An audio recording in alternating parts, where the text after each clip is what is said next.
I am SuperDerek, and this is Final Fantasy Adventure.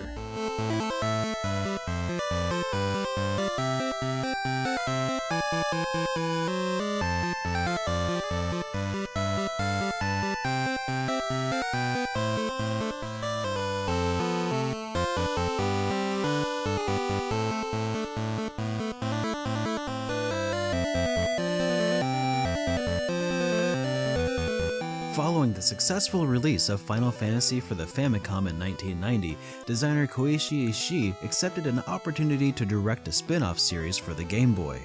In June of 1991, Square released Seiken Densetsu, Final Fantasy Gaiden. Later that year, it would be localized to the United States as Final Fantasy Adventure, and in 1993, Europe received the game, renamed Mystic Quest, not to be confused with Final Fantasy Mystic Quest for the Super Nintendo. In the years since, Seiken Densetsu has become a well-known and well-loved series worldwide. In the West, it's known as the Mana series, which became famous for Secret of Mana, Seiken Densetsu 2.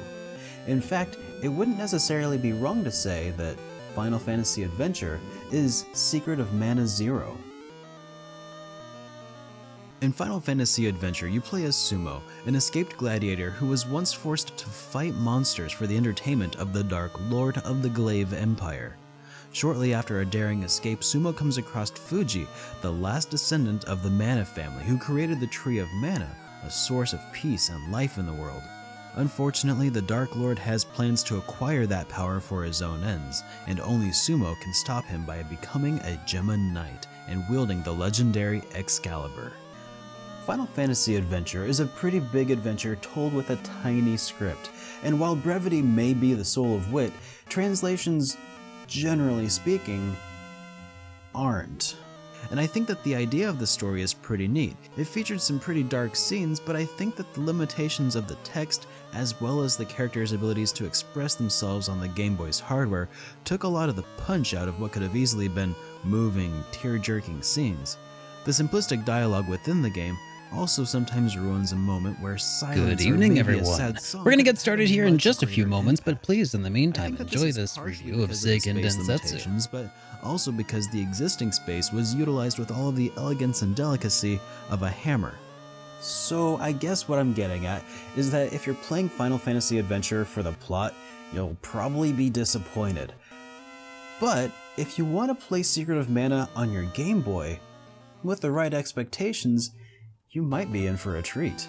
Just sending out some notifications real quick, and then we can start the show. By The Legend of Zelda, but it also shows hints of what the series would eventually become known for: a wide arsenal of weapons and magic, experience points-based levels, charged attacks, NPC combat support, and of course, Rabbites.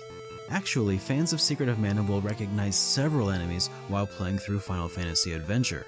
In fact, I see so much of Secret of Mana in Final Fantasy Adventure that it almost feels like a remake.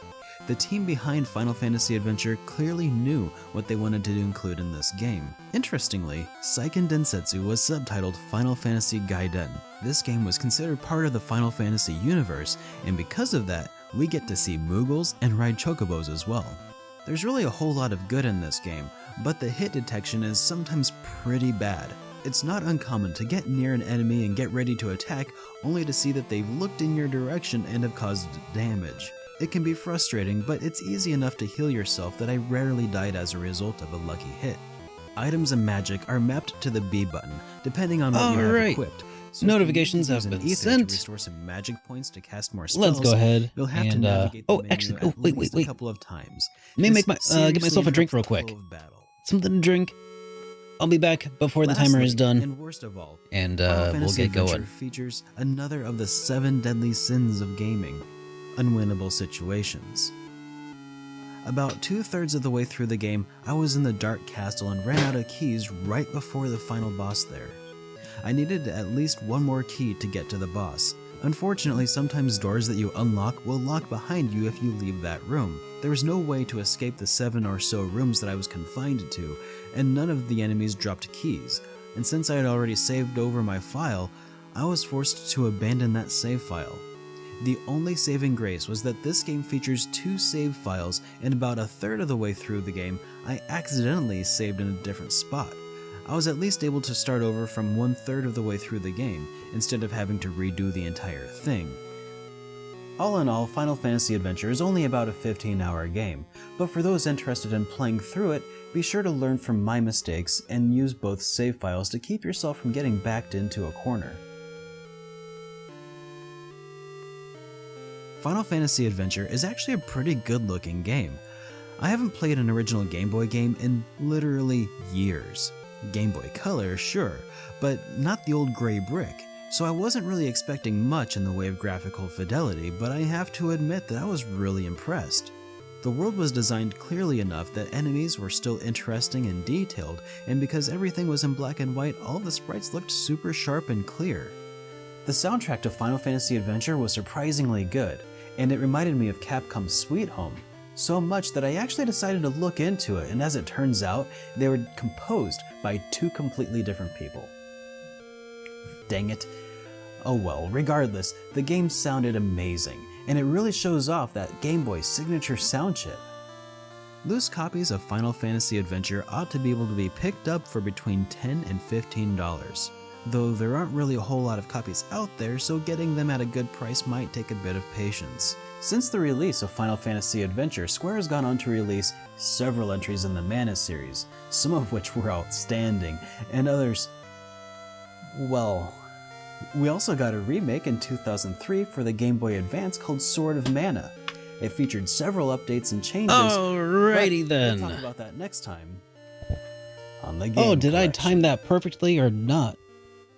Let's see. Hey everybody! Welcome back to SuperDerek Streams, the only show on the internet where I continue my playthrough of Golden Sun. And I don't have my display showing me what I normally see, so let me do that real quick. There we go. Hey, good to see everybody. Bladed Wind, welcome to the stream. Good to have you here. Hope you're all having a phenomenal, fantastic Friday. So far, I'm having a pretty good one. Ah, man, you guys can't see this, but I'm super happy with what I've been working on over here.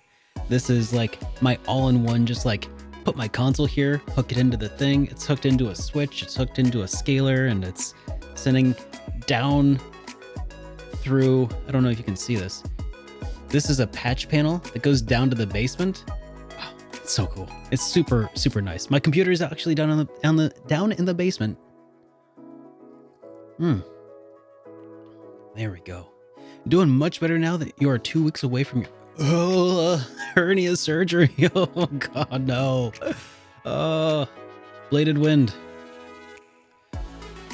I'm sorry to hear that you had to go through such an ordeal, but I'm glad that you were able to go through that ordeal and that you've made it out the other side and are recovering. Sounds absolutely awful.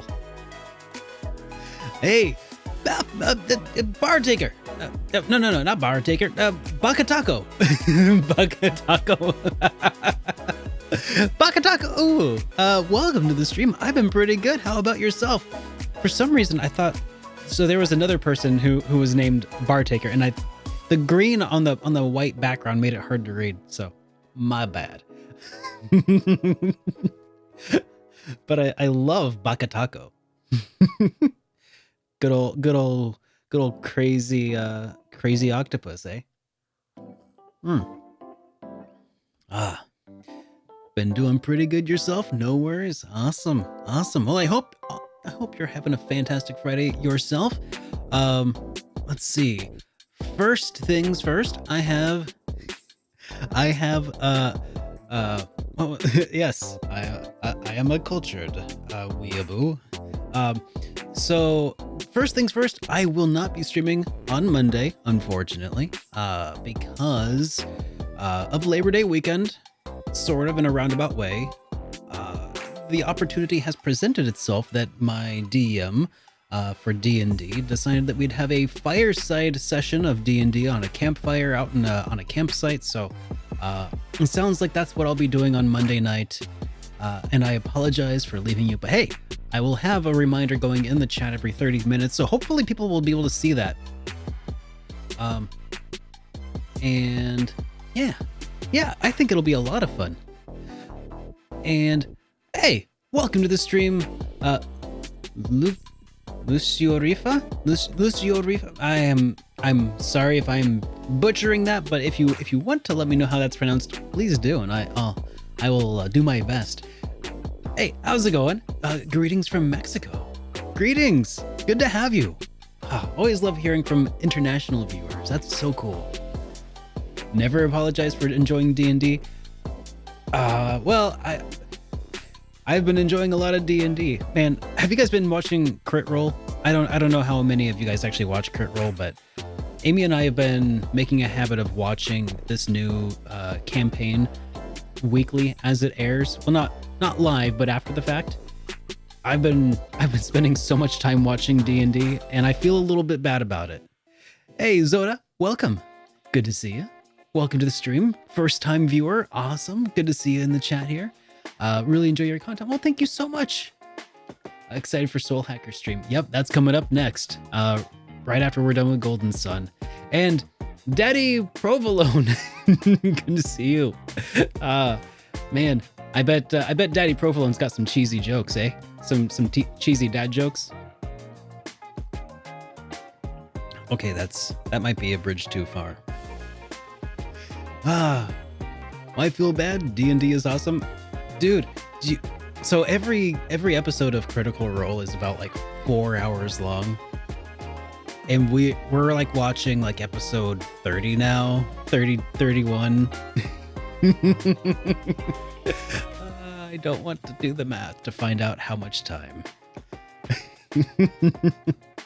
Oh yeah, slicing them thin like singles. Hey, Switch Wicked, welcome to the stream. Good to see you. By the way, everybody, if you're not familiar with Switch Wicked, they are my good friends who also happen to run a t-shirt printing company local here, and they actually have such an awesome shop where you can get some cool stuff,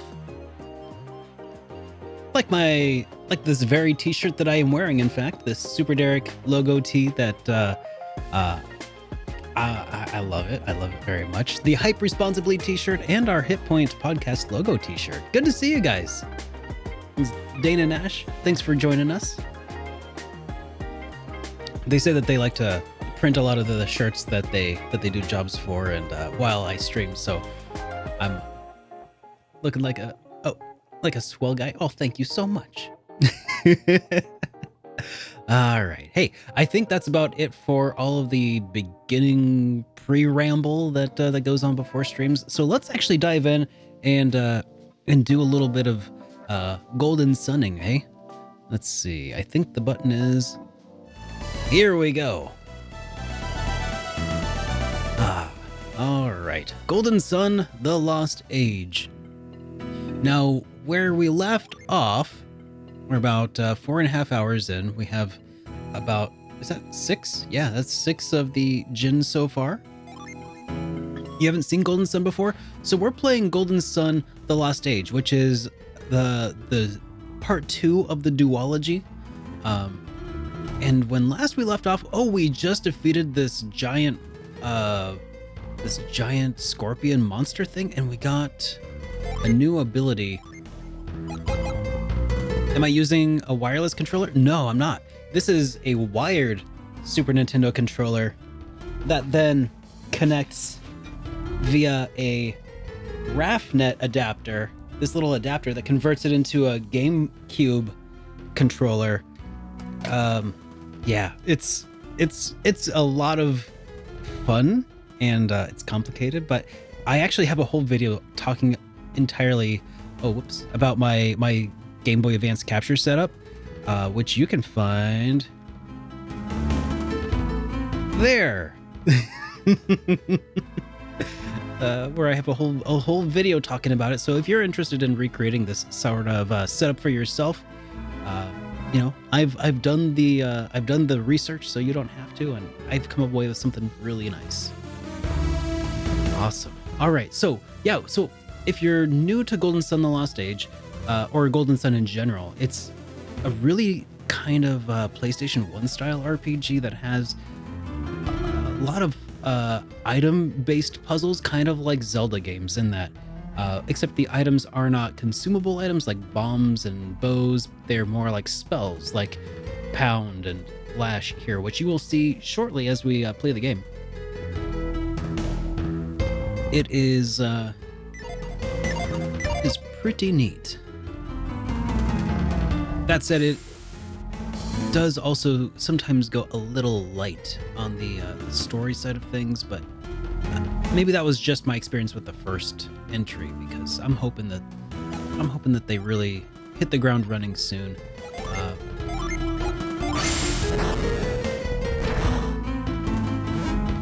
Yeah, so now I have the synergy for pound as well as scoop.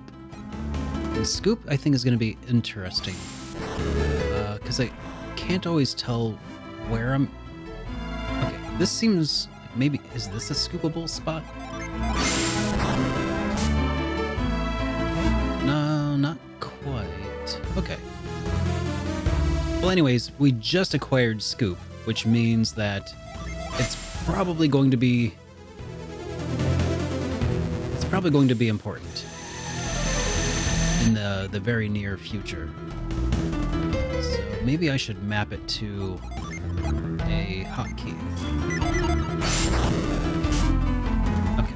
Yeah. Okay, so I'm not sure what kinds of items or locations are scoopable, but hopefully we'll find some scoopable spots before too long.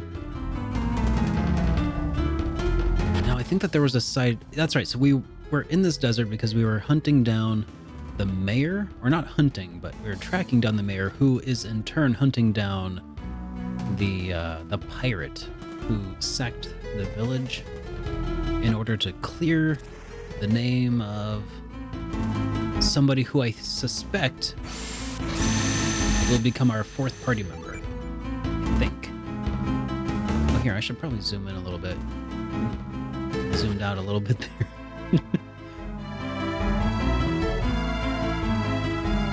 There we go. Let's continue on. Gotta pound that in the ground to get to the climbable bits.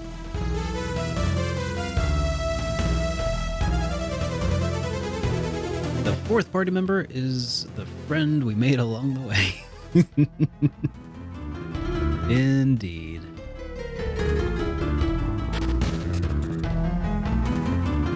Which reminds me kind of a oh, I wonder, okay, so this is them. I wonder, I can't scoop anything here. Oh, wrong button. I don't think I can scoop anything out of our way here, can I? That would be too handy. Okay, let's. This is where my son must prove himself as mayor. So, son, how are you planning to get through this desert and on to Al Hafra? Well, we shall find out some other time. Oh, this looks like a diggable spot. You dig? Wrong button. There's two hotkeys, and I hit the wrong one. Let's try that again. Hey, I can dig it. Hey, Bakatako, we are on the same wavelength.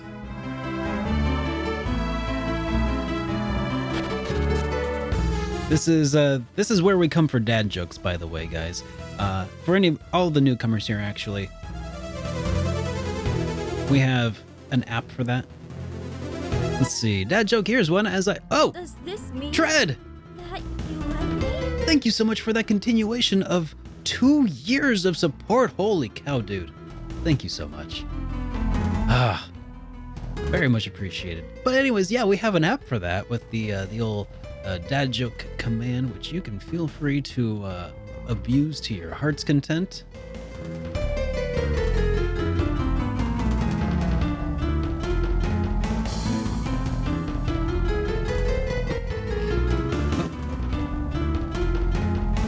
Hey, look up there! How did these guys get up there? Maybe there's a path up ahead that we missed.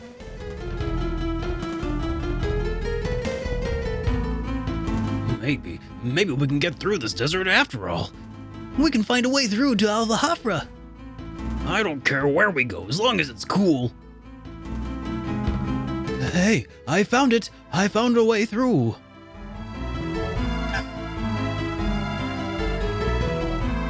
You're welcome.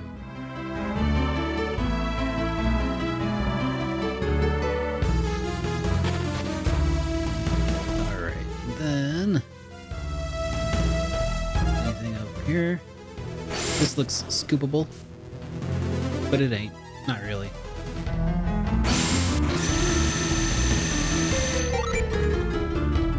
Oh yeah, I should probably take the... I mean, we did just go through a pretty tough boss fight. I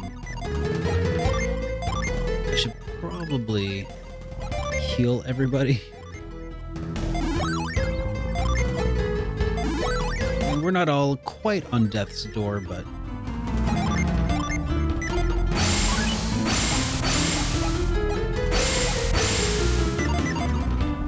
okay.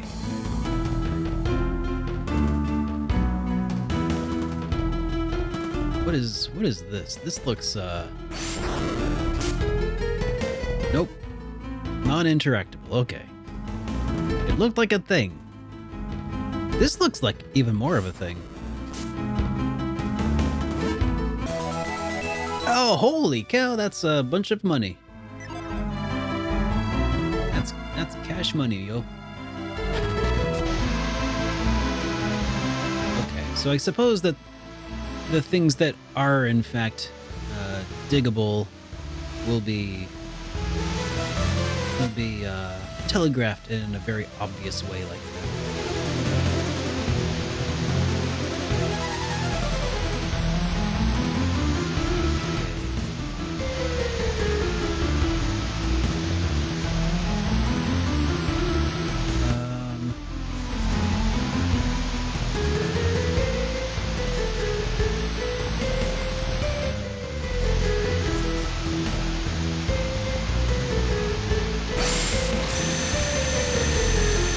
Okay, well, looks like for now there's really just the one way forward, so...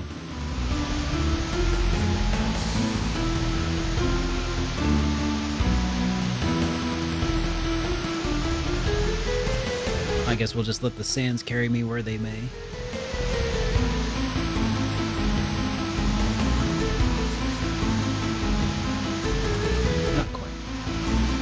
I think I see where I need to go. Top right.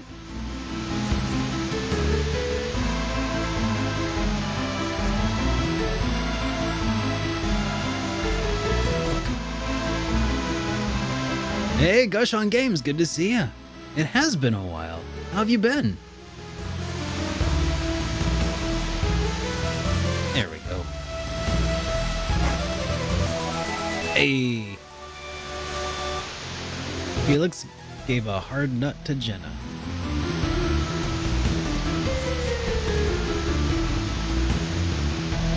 It's a children's game, everybody. It's a game for kids. Get your mind out of the gutter.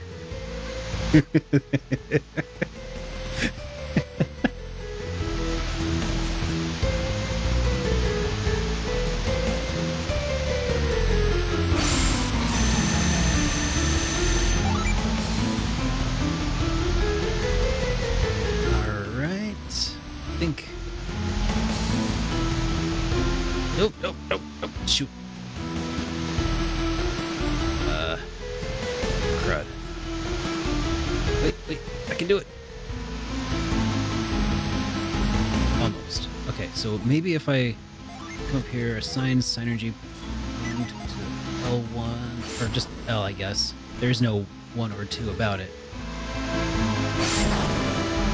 Gotta face upwise.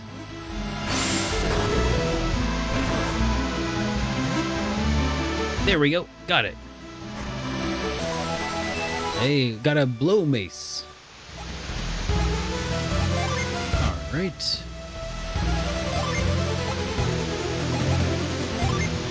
Who gets the blow mace?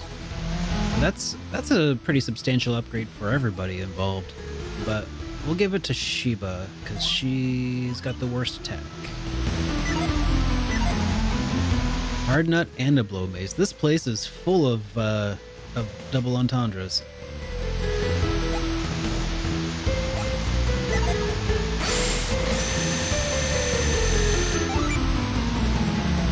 Recently got your ass tracked down.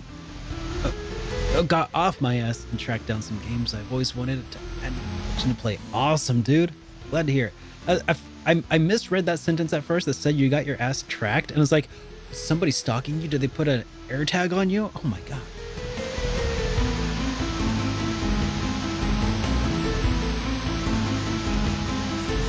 I've actually heard some pretty crazy stuff happen.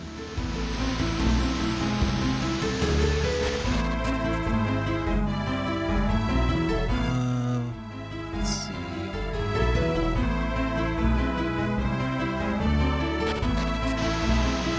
Crazy world out there, but I'm glad you got the games. What were they? Okay, that looks like cool.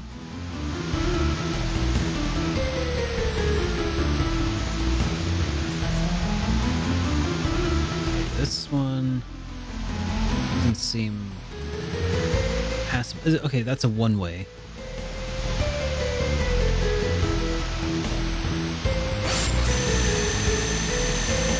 Yeah, I did hear about that too, Bladed Wind. And it's one of those situations that I feel like there's not a good solution for anybody. And I feel like a lot of people are going to be really pissed about that. I mentioned it in the Discord earlier today, during a discussion of it, where I feel like a lot of people are going to be really angry about it for a couple of reasons. I mean, the first is the spreadsheet. I don't think that it was really the spreadsheet itself that was drawing the ire of NISA.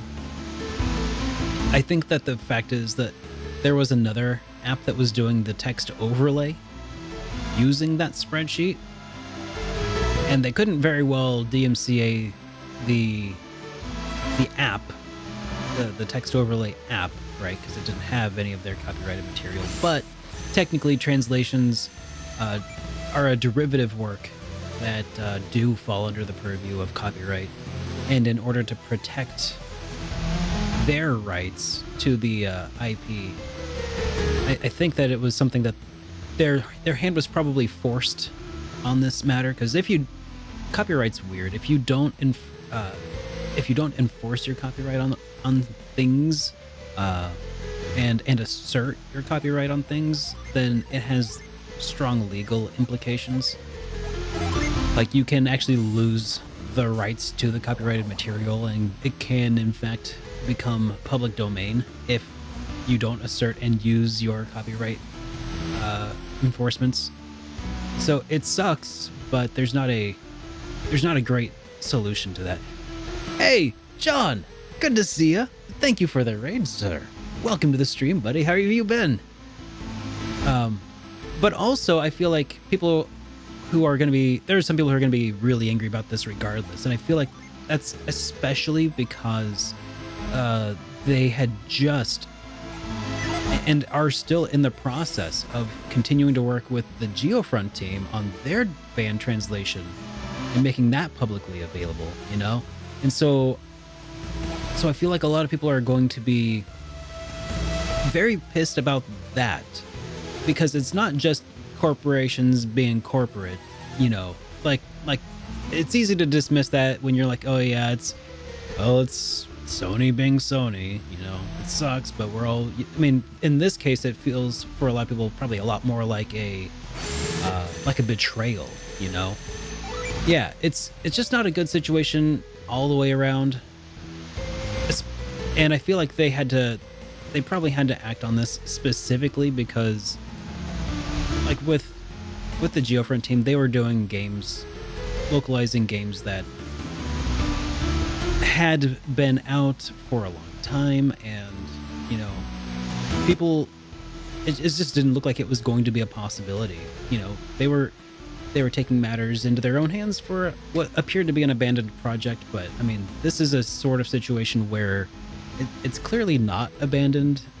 Um, these games were definitely like going to be coming to the West, and it was pretty well made aware. Everybody, it's really to their. It would be really to their detriment to allow a fan translation to kind of compete with them when they have to pay for the right to localize games and make money and pay people. So it's like it's a messy situation, but I can totally understand why it happened. It's just a confluence of a series of unfortunate events, if you will. North is to Al Hafra and south is to Erzrock. Wait, what was that? Warning, beyond this point there is no route back. Well, I don't like the sound of that.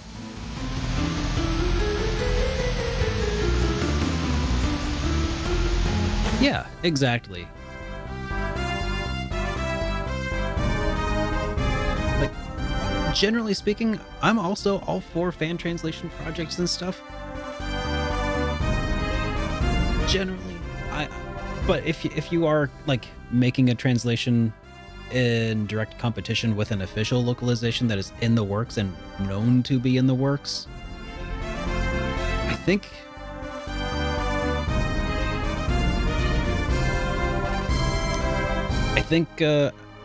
that's, you know, it sucks if you've already made progress, but I feel like at this point, at least for the Trails series, we can probably expect most of their games to be coming to the West.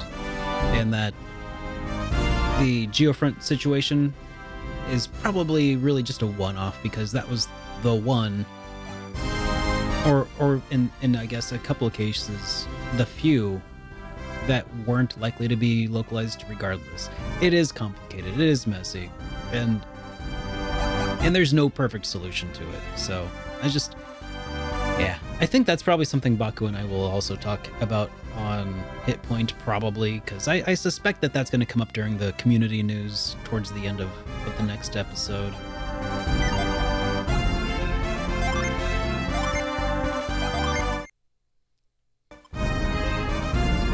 Yeah, dude, Trinity Trigger, that coming west officially has me quite excited. It's, you know what's really nuts is I feel like I just made another episode or another video in my series now of games that I'm excited for, and I feel like I need to make another one already. Alright, we have made it to Al Hafra. Welcome to Al Hafra. This is the largest town in the Western Oceania. You can find anything you need here. Unless you need a boat, that is. Alright. Wait, what was that? Oh, they've arrived. We're here. Where's the Elder? He's coming now.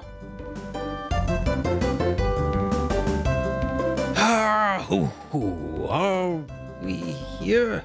I feel like I just walked 500 miles. I'm fine. I feel like I could walk 500 more.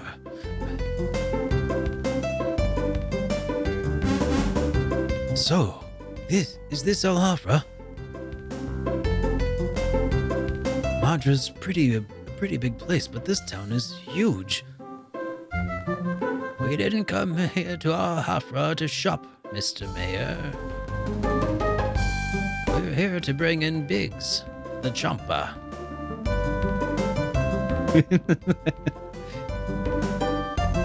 I know that.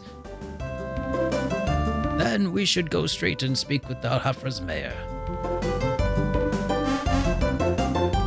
We're in no shape to go present ourselves to the mayor right now. Look, Briggs is obviously not here, and besides, we already know that appears as silence. It seems Al Hafra has felt the effects of the tidal wave as well.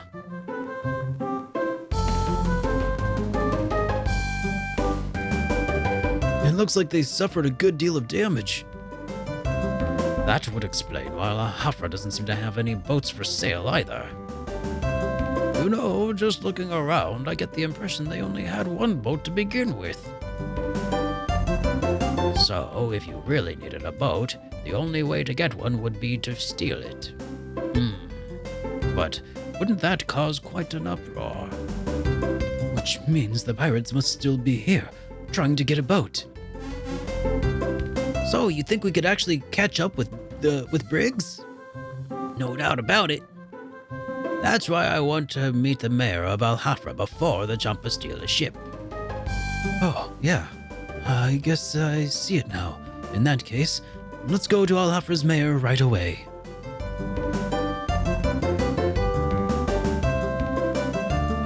Say, excuse me. Would you, where would we find the mayor of Al Hafra? The mayor?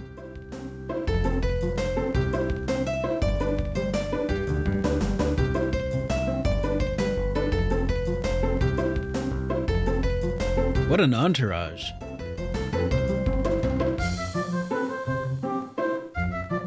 Just keep going on this road. It's the last house. You can't miss it.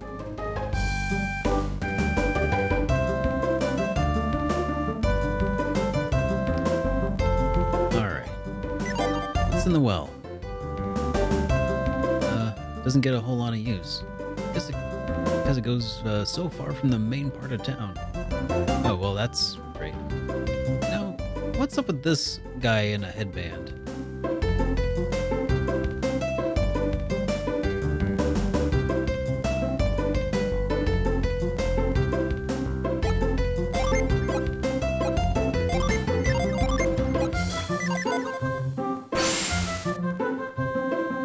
Oh, this ain't good.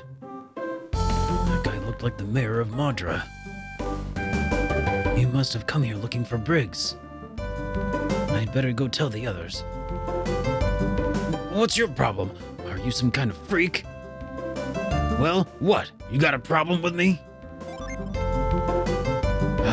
Who cares what you think? I've got stuff to do, so scram, kid.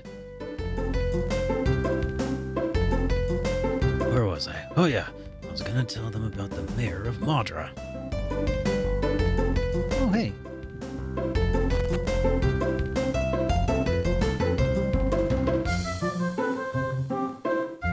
Everything's so boring here. Why doesn't anyone do anything criminal?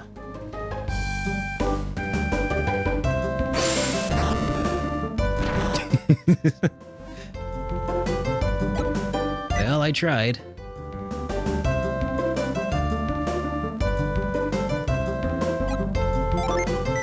Oh, I bet he's hiding in the cell.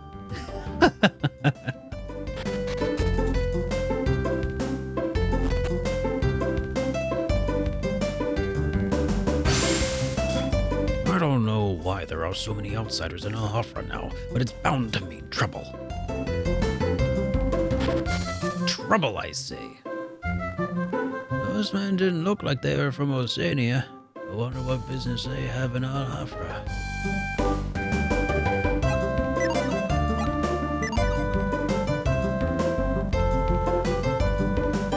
Well, since we're here, let's maybe we can be here to shop. Nope. Don't want anything he's selling. When we lost our house in the tidal wave, the master of this house was offered his home to us. But living with another family isn't easy. They're absolutely... Oh wait, that's an old lady. They're absolutely exhausting. With all these demanding house guests, I feel like I've lost control of my own house. We're taking care of people whose house was destroyed by the tidal wave, but they're just so demanding. My wife feels overwhelmed so that she can't even take it anymore. Aren't you thirsty, my dear? Oh, you are right, dear, I am. Sorry to bother you. We'd like some tea. Are you talking to me? If you want tea, you can go right ahead and fix it yourself.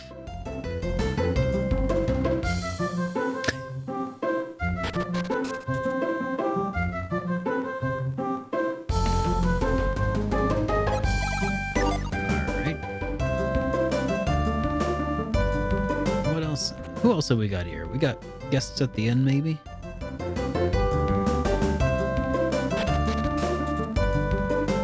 I thought I saw a sparkly bit just now. Did I? Oh, it's probably just... yeah, just that.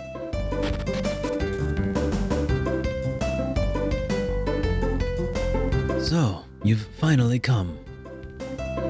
I had suspected we might run into each other here again, since we both were looking for boats. Unfortunately, the only boat this town possesses has already been sold. I'll be resting in the Al-Hafra a bit longer. I have traveled long and hard, and I am very weary. Perhaps we can get along at least until we both depart.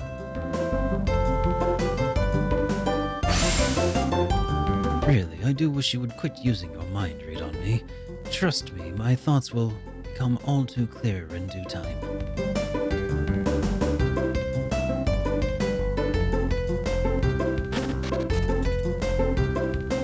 Well, I probably found the most important person to find here, for the moment.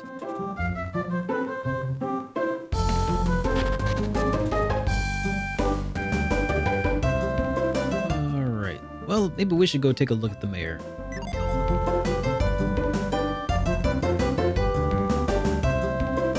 The worst gen for RPGs? PS3 was pretty rough.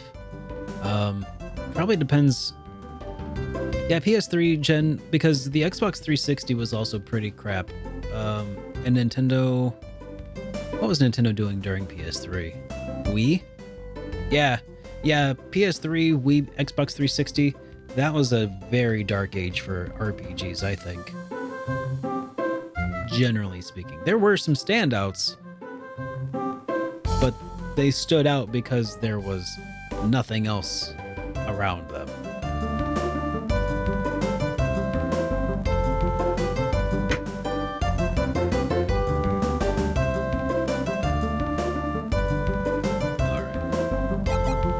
What have we got as far as, yeah, we have repair options. That's weird. I've never had anything break. Alright. Options for leather armor. Oh, I need to probably sell off stuff in...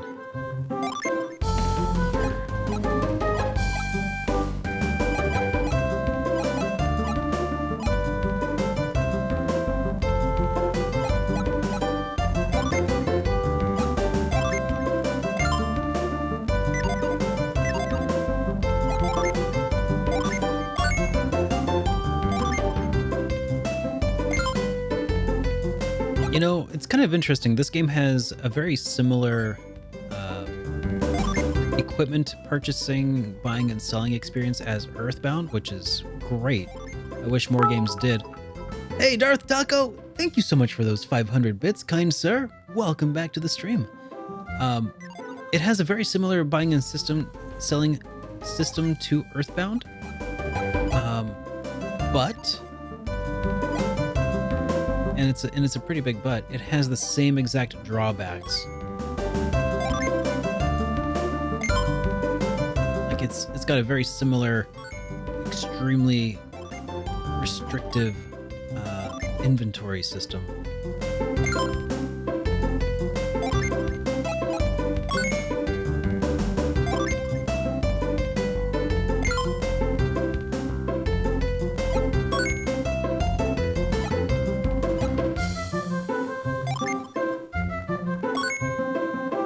Yo, Genma, good to see you.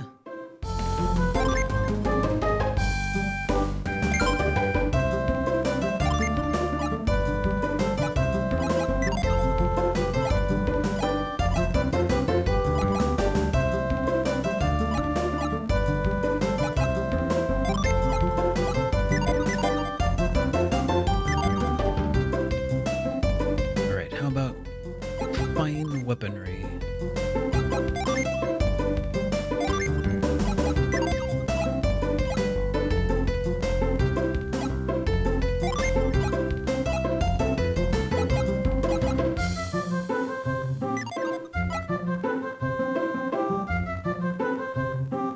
Hey, Rhino Man, good to see ya.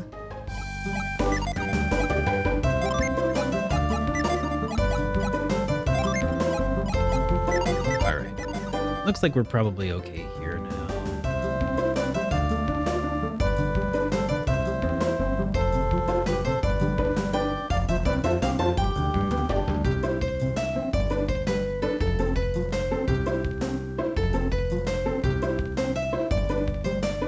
No one's allowed beyond this point, so don't even think about it.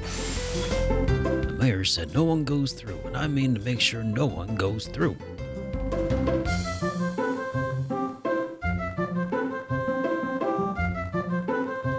Okay, that looked like a secret path there. Do you want to see the mayor? Sorry, but he's meeting with some visitors from Madra right now. Maybe you can see him once he's finished with them.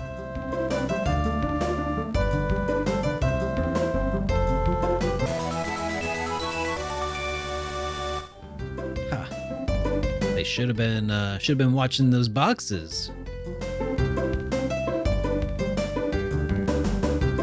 Okay. Well. Oh. This looks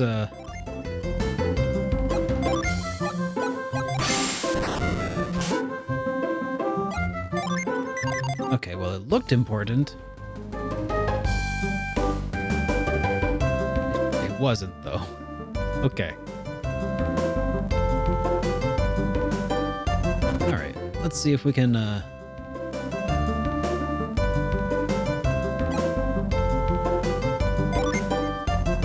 see. Scoop up the keys.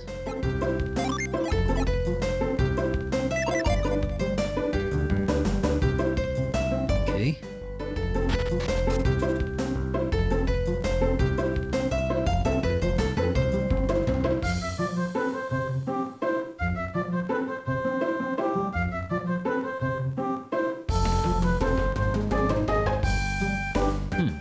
I'm not really sure what else there is to do in town at the moment. I mean, we did trigger a scene where the guy said that he was going to go tell them about the travelers from Madra, kind of insinuating, or maybe implying rather, that they're just talking about the pirate that they are after. Oh, maybe we should come down here to the boats people. Let me guess. You're here because you want to buy a canoe, right? Sorry, but I'm totally backlogged with pre-orders. I'm gonna be up late finishing these as late as it is.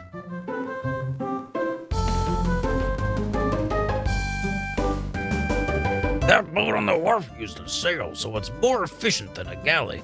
But that since the mast is broken, it's not going anywhere. What a waste. The only boat spared by our tidal wave is that newfangled ship that catches wind into sail. The thing is, the most that it holds up the sail, or the mast that holds up the sail, got snapped apart.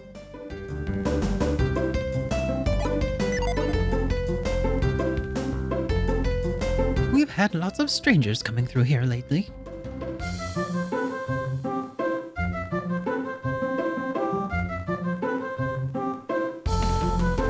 Well,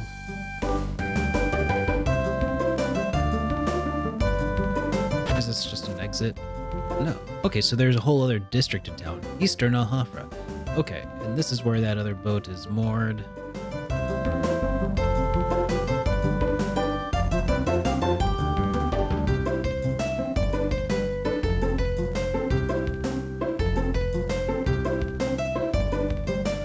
I'm not gonna check all those boxes. Oh,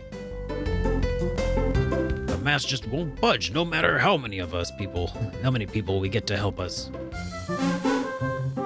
We're going to have to get all that junk off the mast first. We could just get some of the some decent footing. We could move this thing clear in no time. There's more to it than that, though. We still have to do something about that rope over there. Untangling that will be a piece of cake once the boat we can once we get a boat we can use. Oh, yeah. A piece of cake except for that huge rock over there. Oh, yeah, that rock. How are we supposed to get that mast out from under that thing? It's huge! There's no way we're gonna move it by ourselves. Well, either way, we can't do anything until Zach finishes the canoe. Well, looks like a bunch of stuff I can probably fix. What are the odds of that?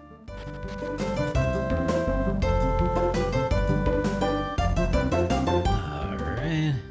Anybody in here? Oh, the mayor of... What?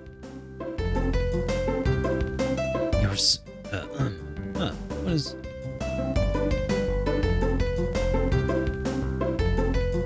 You're certain? How did he know we came to Al Hafra? He knew we needed a ship, and he knew we went east. It seems pretty easy to me. Well, yeah. When you put it that way, it does make sense. Well, he was looking to find the mayor of Al Hafra. He must be hoping the mayor would tell him where we are. He'd probably tell the Al Hafrans we're pirates too, huh? Pirates? That seems a little unfair. What do you mean? We are pirates, aren't we? I mean, we've taken all sorts of stuff that didn't belong to us. That's only because everyone in Champa would have starved otherwise. We don't have any other choice. And even then, it's never a lot. Well, what's not? The stuff we take. We never take too much from any one town. Yeah, I guess not.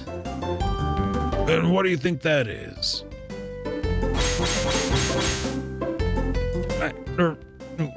Why? Because you never can tell how these wealthy towns will react. It's too risky, right?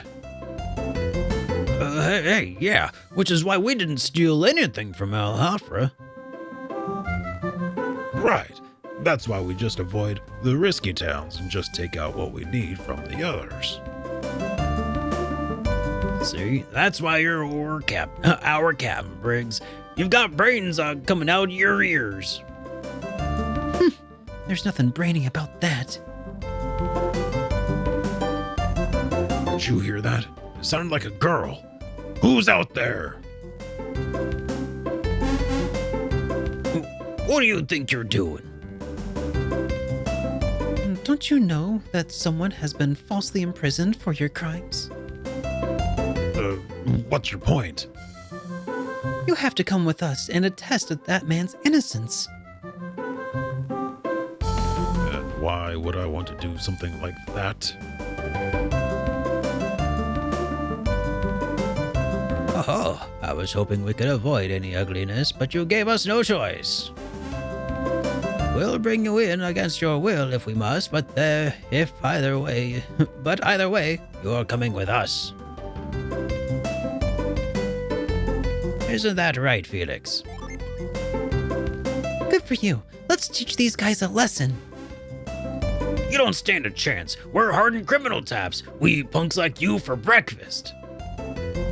Watch yourselves, you self-righteous little brats. You're the ones who need a lesson learned. All right. Whew. This is gonna be fun. Briggs and Sea Fighter appeared. Sea Fighter. Probably should have saved. It's probably fine though.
Pretty good hit.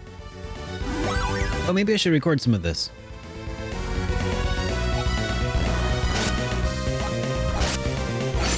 Maybe I shouldn't have recorded that.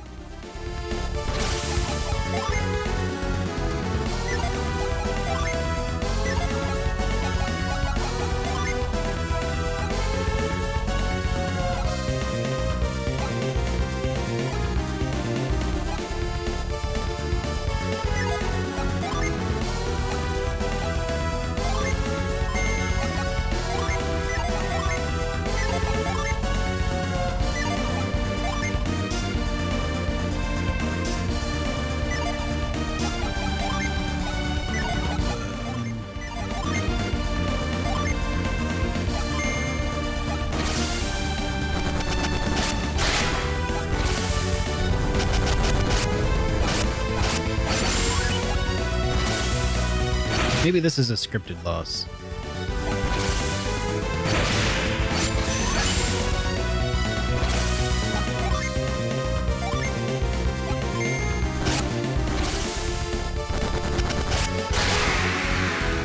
Maybe not. Okay, well, hey. So that's what happens when you die in the game.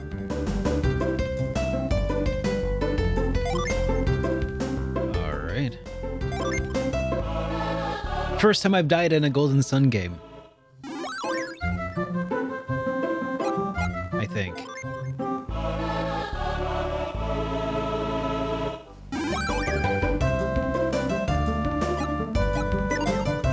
Okay, well, I think we probably need to do a little bit of grinding.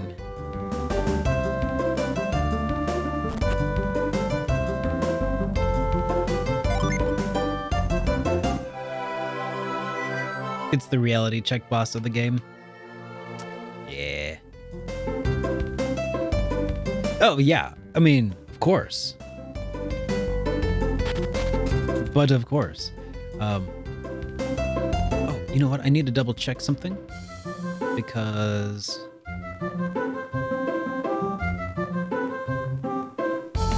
Oh, okay. Okay, good. It did record that bit. I can actually use that later for illustrative purposes to show how forgiving the game can be in the face of, you know, loss.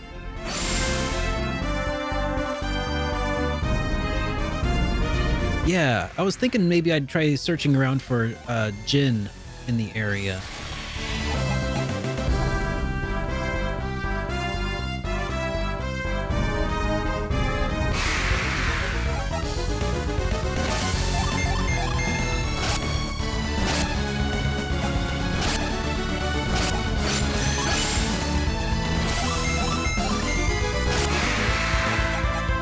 Probably doesn't also help that I was spamming avoid quite a bit for a while there.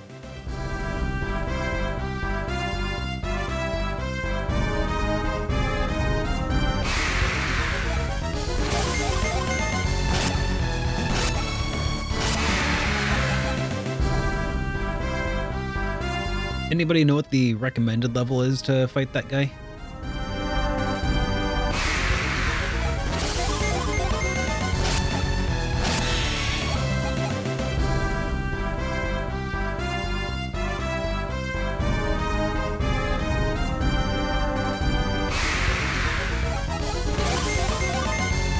Yeah, the encounter rate is nuts, but I'm so glad that they gave that that ability to us so early in the game.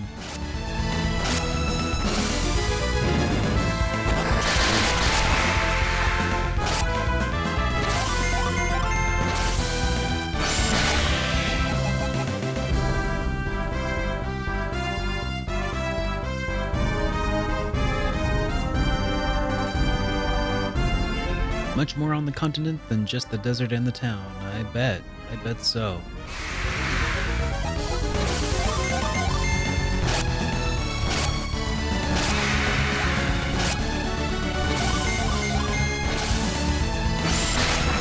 Well, that would explain why magic exists in such a world.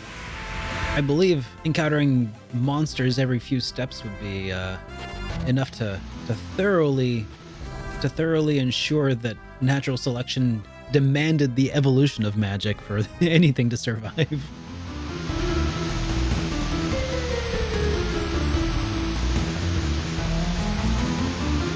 All right, so then, yeah, this also has like a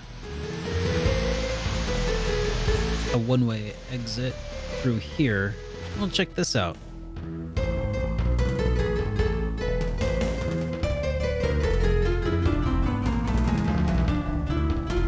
This looks...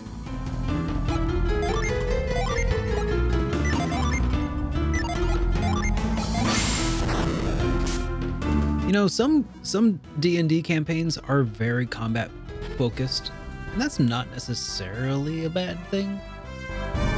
If that's what the table wants, you know, that's... I will say there's not really a wrong way to run a campaign, but it definitely also ain't...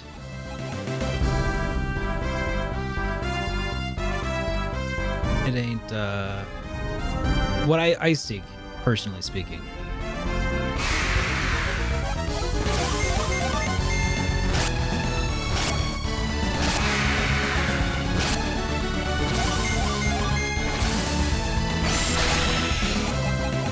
Oh, okay. Good to know, Genma. I figured that would probably be the case. It said that it was like a one-way.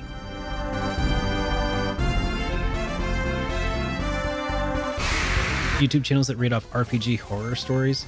No, but I do read a lot of D&D subreddit. And I see some horror stories from time to time. Oh, yeah. I actually made my way to this.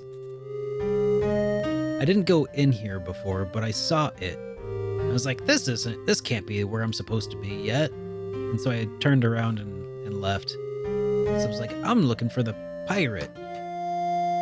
I'm looking for the Dread Pirate Roberts.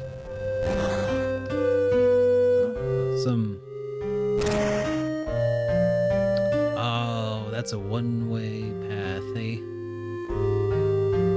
Interesting.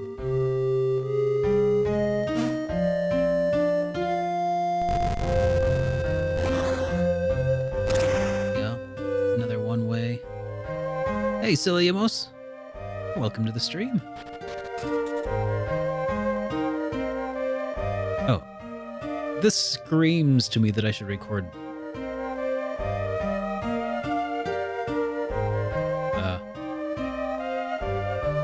I don't know what that was.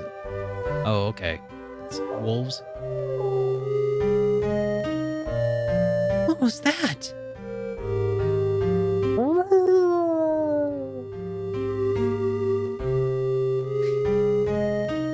Oh, it's a wolf person. A kobold? Ah! Oh. It's a kobold pup? I don't believe it. Was that a... A what, Kraden? Do you know what that thing was? Well, perhaps. So, what are you waiting for? Tell us! But I suspect it may have been a lycanthrope. Oh. A werewolf cub? A lycanth what? Just think of them like a race of people born with special powers. Kind of like adepts, you mean? Yes, that sounds right. Shiva, you've put it quite well. Adepts borrow their abilities from the power of the elements, while lycanthropes borrow theirs from the power of beasts. Did I read what you wrote when I was fighting Briggs? No, when I was fighting Briggs, I died, and I was very focused on that. This is why they take the forms of animals. They may look frightening, but we must try to communicate with them. Lycanthropes, werewolves, a whole village in hiding. Is it just me, or does Kraden seem to be a little too happy to have found werewolves? What? Me? Happy to have found werewolves? You must be joking. I guess I'm just curious about all the secrets of these new lands. Any real scholar would be thrilled to explore a new land full of mystery, huh? So, are there other werewolves? Are there werewolves only in Oceania? So how could you even know about them, Kraden?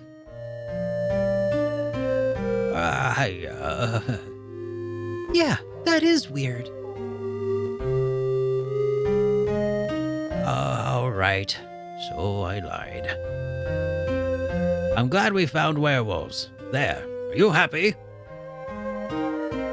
And you know what? I even get a closer look if I can. So let's go. Let's go find some werewolves.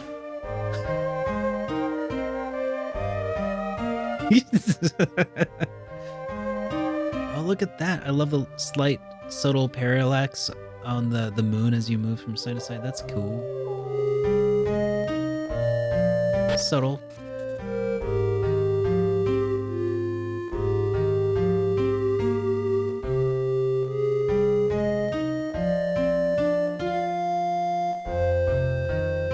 So, you say you saw a werewolf? Don't be ridiculous. There's no such thing as werewolves.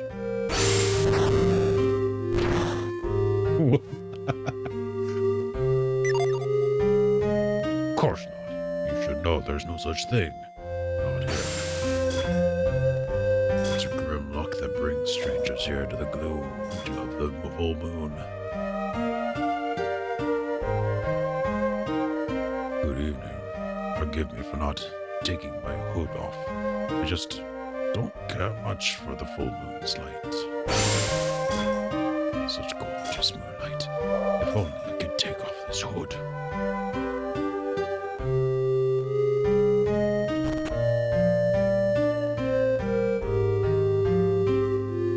Welcome to our inn. It's 24 gold for a room. Ayers Rock can be quite desolate. After all, it's in the middle of a desert. It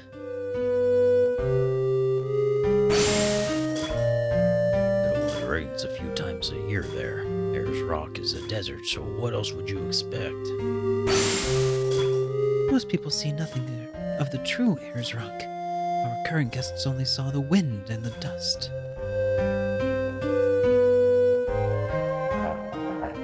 What a waste. Just a big rock.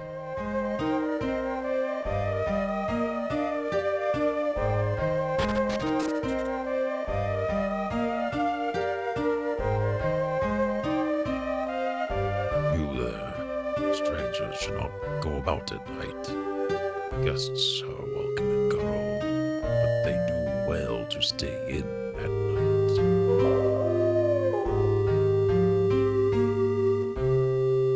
Don't you love the sight of a full moon? Yes, I agree, but it brings me grief. We here cannot enjoy the sight of it directly.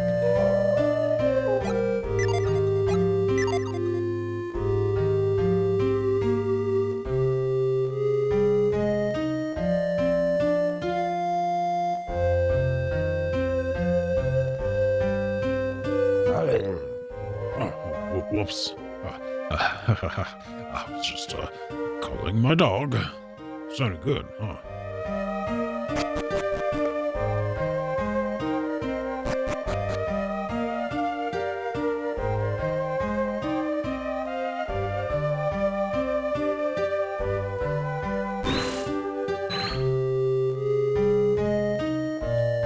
That outsiders here.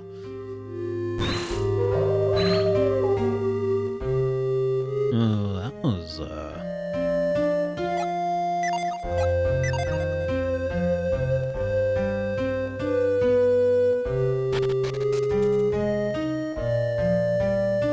I've heard about the Windstone. Using Whirlwind on it makes something happen. So, you've heard about Whirlwind. Most people haven't. Even in Garo, we've chosen a few who use it.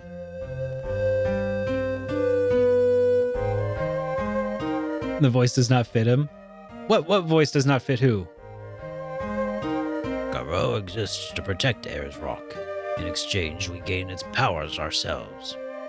The big werewolf dude? Was that not the right voice for him?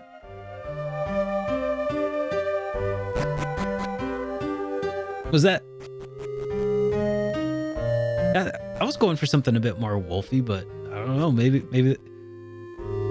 What should that sound like?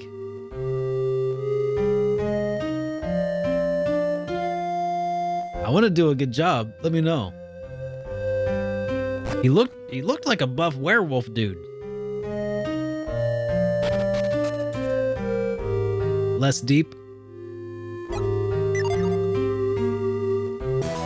Hey, we got a nut. When our people grow old, they generate strange powers. Of course, I'm just a wee pup in people years. Bit more wizened, you'd say. Okay. My mate is close to obtaining the power he's been seeking. I cast whirlwind on the stone like I was supposed to, so why didn't I gain the powers that Maha wields? If he succeeded and carries on the Master Maha's traditions, I'll be so proud. Was that wolf Master Maha?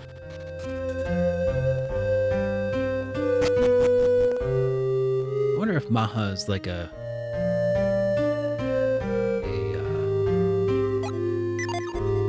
play on the word like Maho, like monster.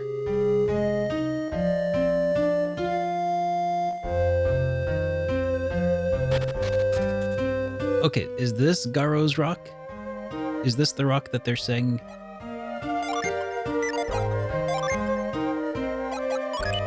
Let's find out.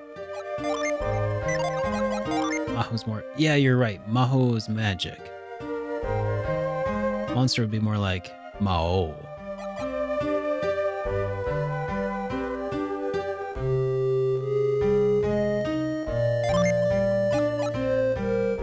Mao would be more like Demon Lord.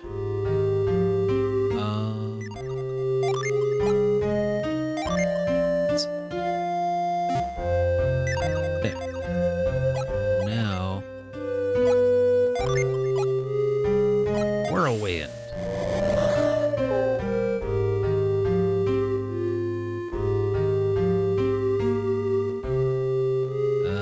okay, so that's not it. I guess we haven't gone in here yet.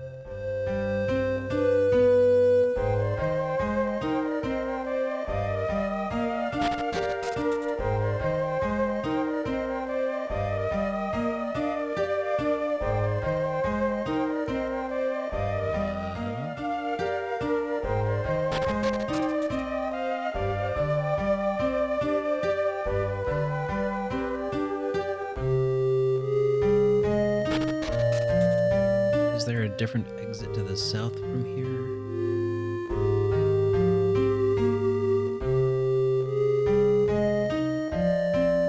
Okay, there is through there.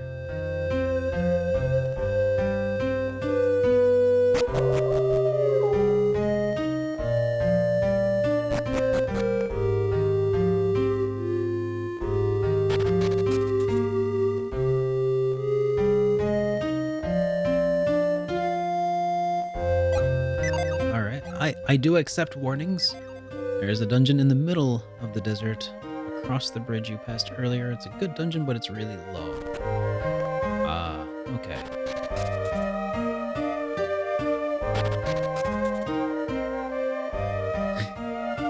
Warning. Relax. Don't do it when you want to go.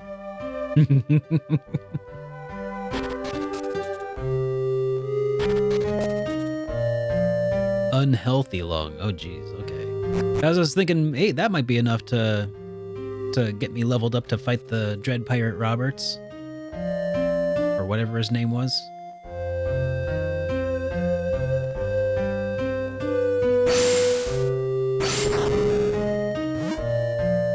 Tried to knock. Didn't work.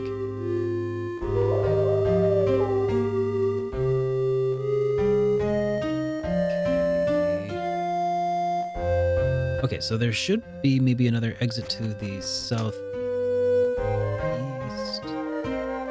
Yeah, if I could have taken this.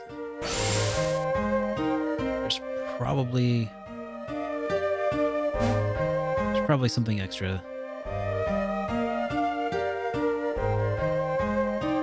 That's what she said.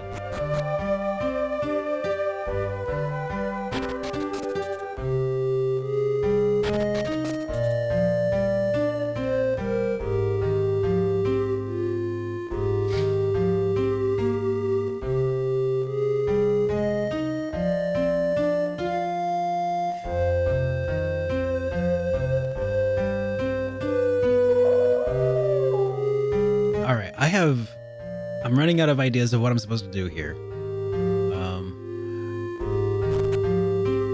I've done nothing and I'm all out of ideas.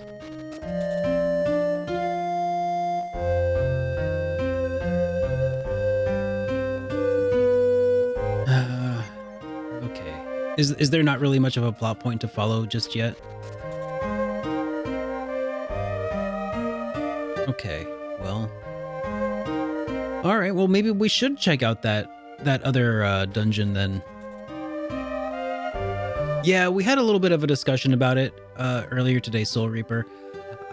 You know, my opinion on it right now is not what I would call a very hot take on the subject.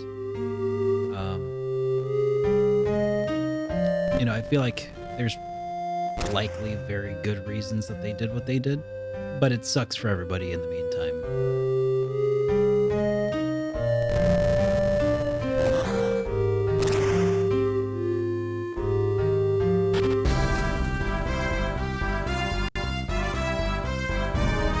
Let's see. All right, so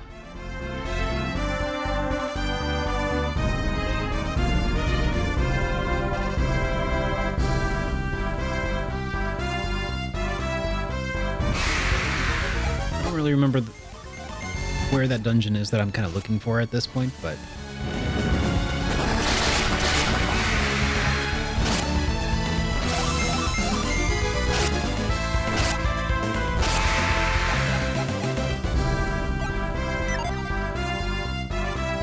north of Garo? Okay.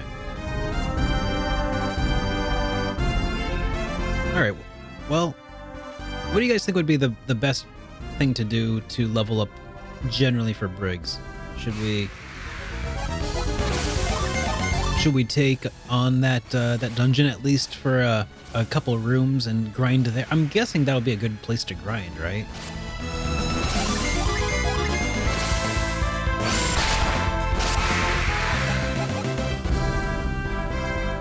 All right, so if it's just north of Garo,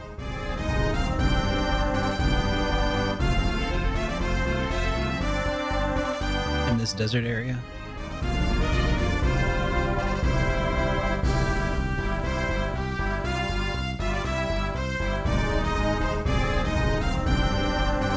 Oh, this place, I bet. Kind of sticks out like a sore thumb. Ayers Rock.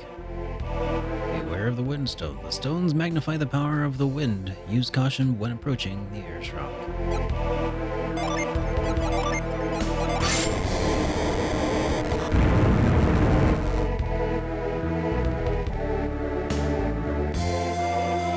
Watch out where you point that thing. Hey, Melsgear! Good to see ya. Welcome back, buddy. Guessing I should probably hotkey this one.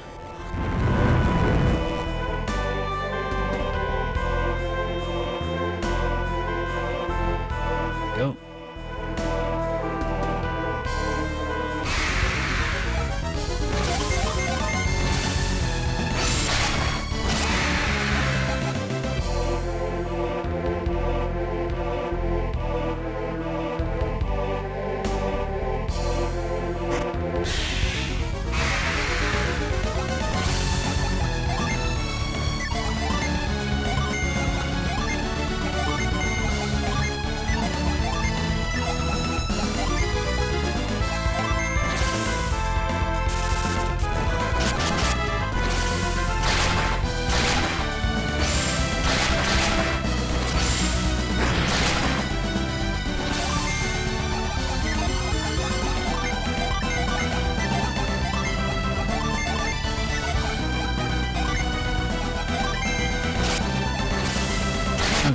That thing do hit pretty tough.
That's some levels. Level. Which I wonder. Okay, regular old Cure seems to be doing okay.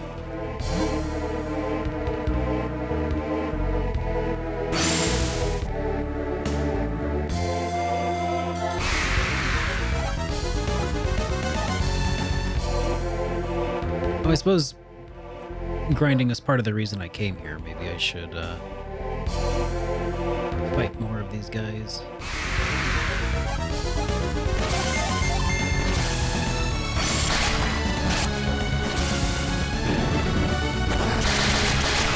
Is this at least a dungeon that I can do at this time? I'm not gonna like hit some story-based wall, am I?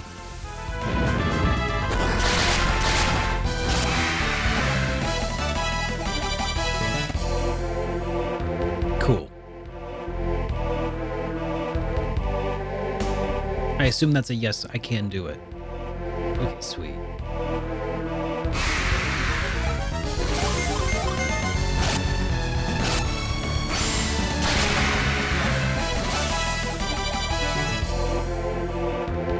Alright, well, I guess this is what we're gonna do today. And if it takes a while, well, it's alright.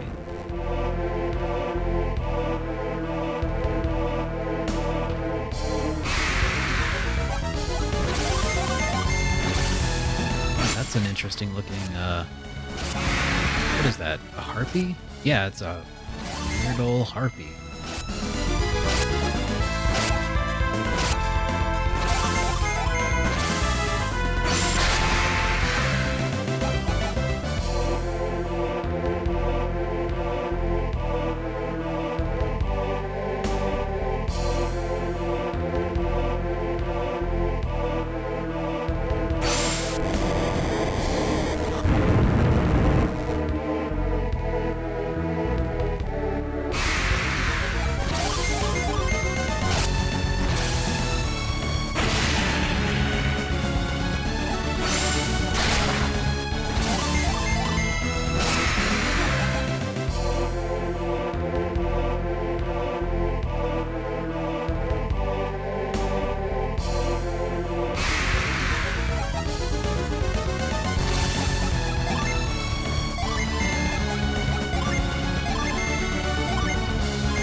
There's a summon here. Okay, I'll make sure I don't leave without it.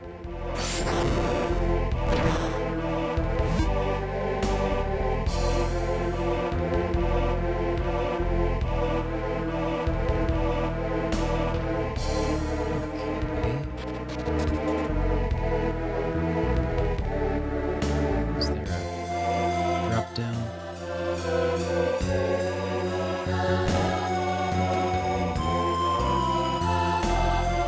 Like I can't go this way just yet. Hopefully that didn't undo a whole lot of the areas I've been opening.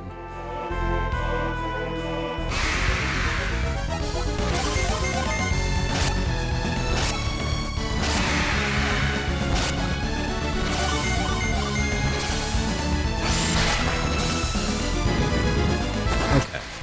That would make things a lot worse, for sure. Forever open. Nice.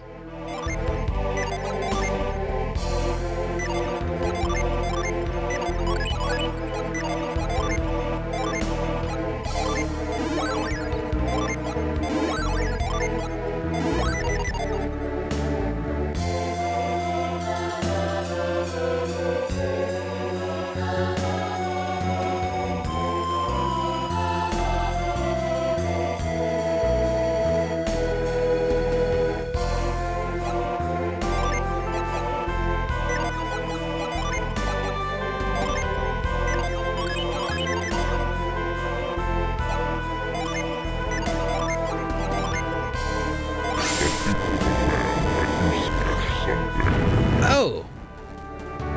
Redeem 60-second sketch for... What is that? Hey, Mixter! What is your 60-second sketch request? And also, welcome to the stream. Good to see you.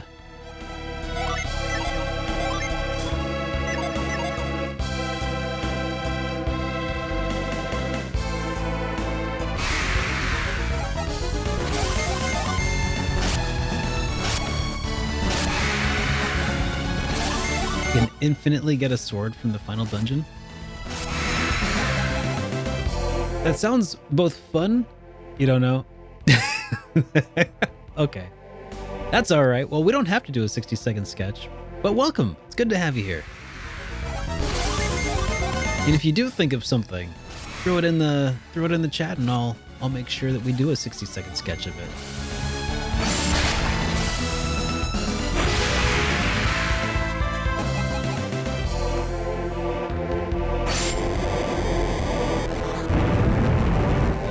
There we go. Well, sort of. At least that opens the opportunity to get that later on, I suppose.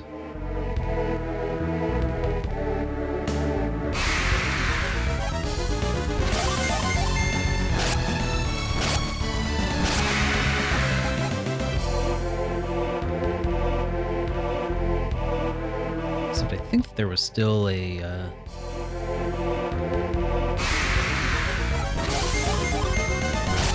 I think there was still a roadblock up that way.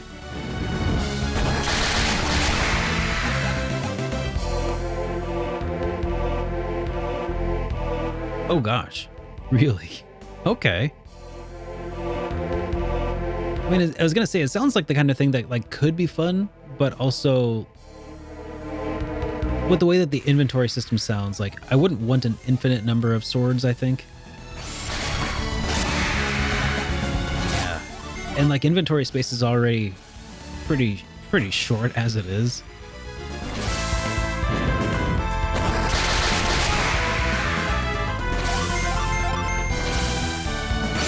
But maybe I'll try and take a look and see how one might be able to get multiple of a sword that I eventually locate, maybe. That's our entrance.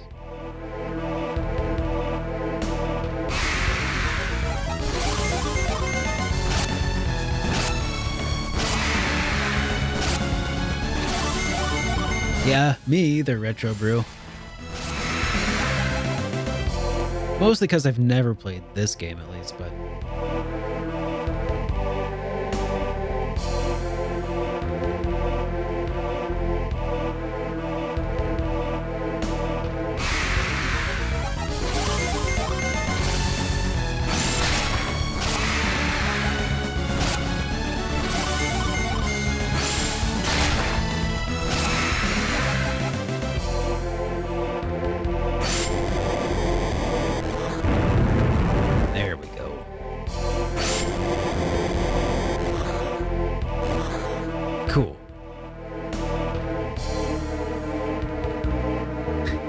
Oh, Diablo. That cheat code does exist, just not for us.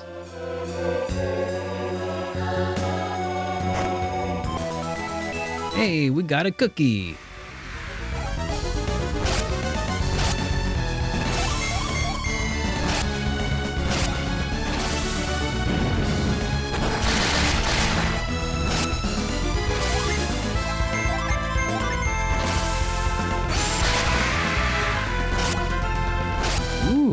a surly southern artificer, huh?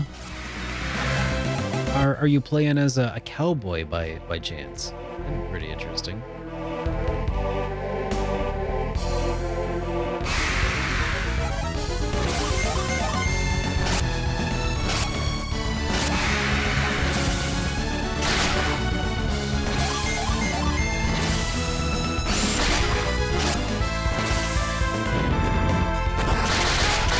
Fun, fun.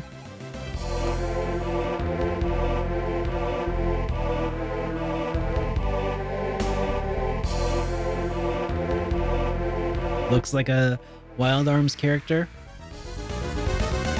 Rad. And I can't wait to play again. Our DM has been in Texas and then Alaska for the last few months, so you know, I got the withdrawal symptoms going on.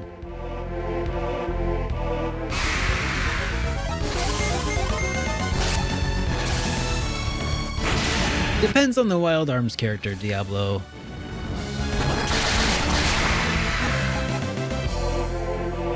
I mean, I feel like the first titles of Wild Arms, they were pretty well artificer.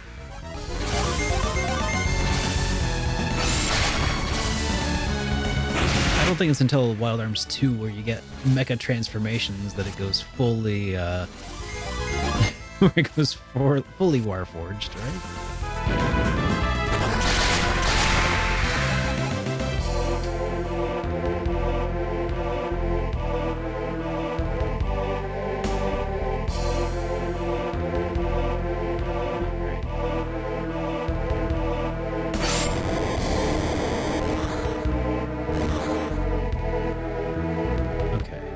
Maybe I should hit each of these a couple times when I run into them in the future. Oh yeah, and Shiva also needs a little bit of healing.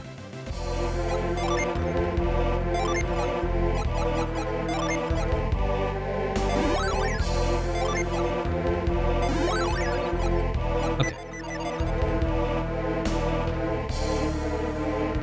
All right, let's see. It would be really nice if I had a larger map of the area.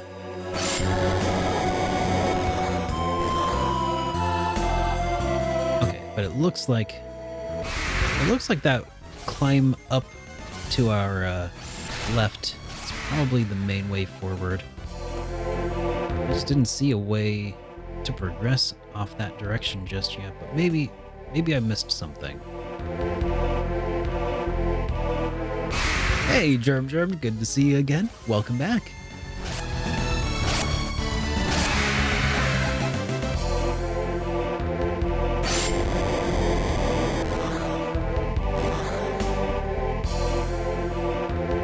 So, I think this is our way forward, maybe?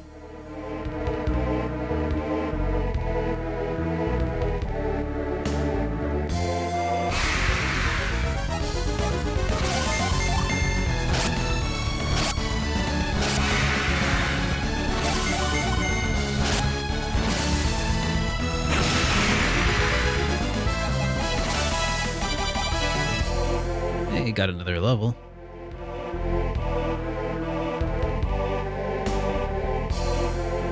Okay. So once we've... Okay, so this is our way up. Cool.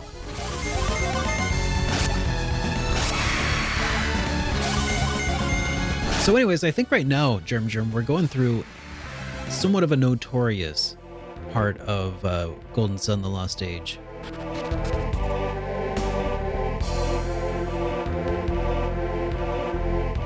at least we're trying to.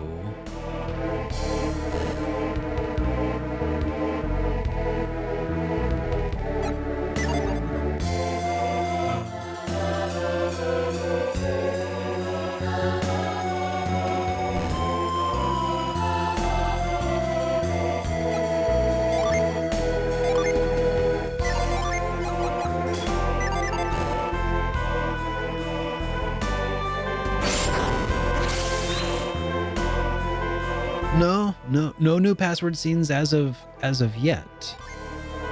But I'll let you know if we do run into more, because those are pretty riveting, eh?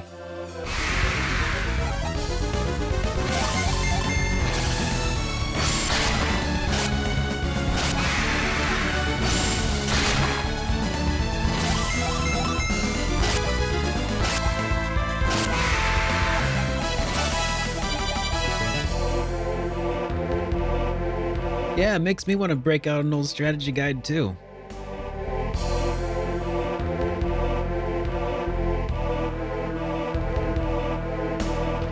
I don't have one that's relevant though. But I could look through the Golden Sun, or the not Golden Sun, the Wild Arms strategy guide that I have. That'd be pretty cool. But didn't I think it'd do me any good?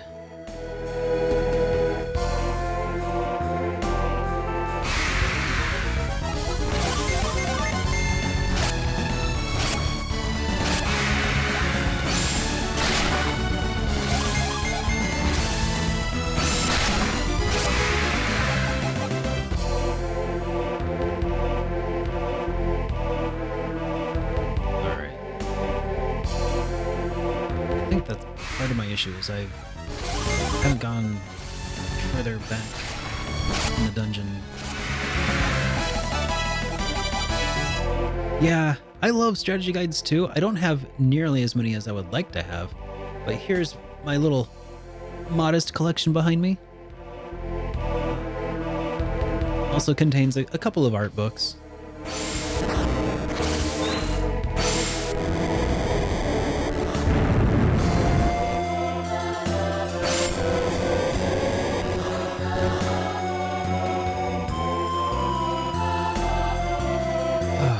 That hurts to read that, man.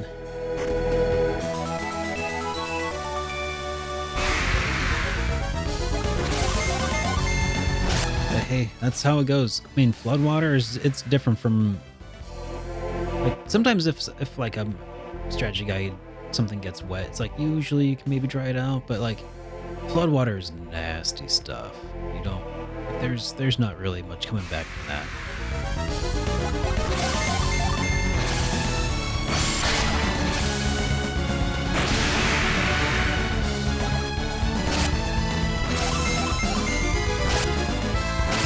I think the windstone mechanics are pretty nice, but the room itself kind of sucks, yeah. But the idea behind the ability having extra effects amplified through a stone, it's pretty cool.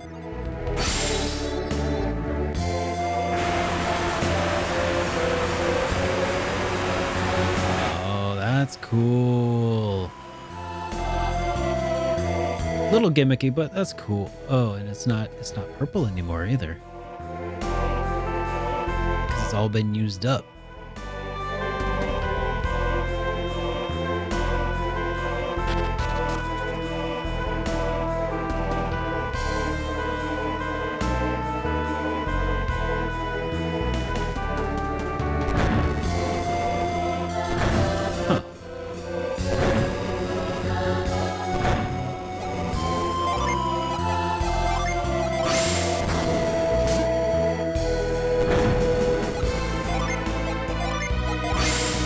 What a scoop! Oh, come on, that totally looks scoopable.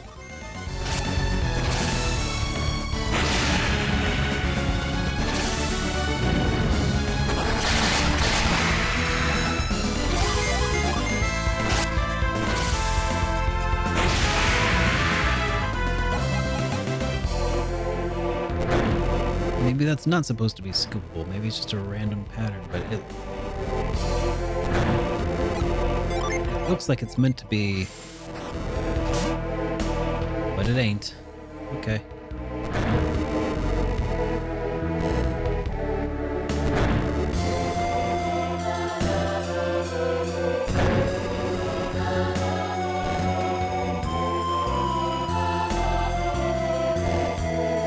Can't go there yet until I have a party member with some cool techniques at their disposal. Hey, Black Rose, welcome back. Good to see you again. Happy Friday to you as well. So, if I catch a ride on it or something? No? Okay, so when you're climbing, you don't really have to be too weary about that kind of thing, I guess.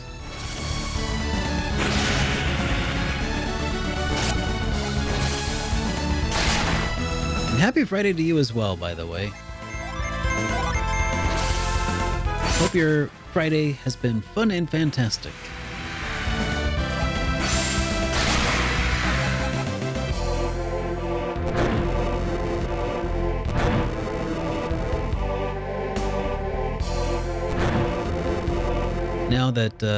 Now that my Friday is mostly done, I'm doing the fun part.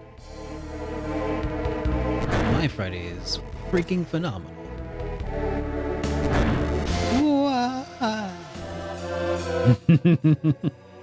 Fun.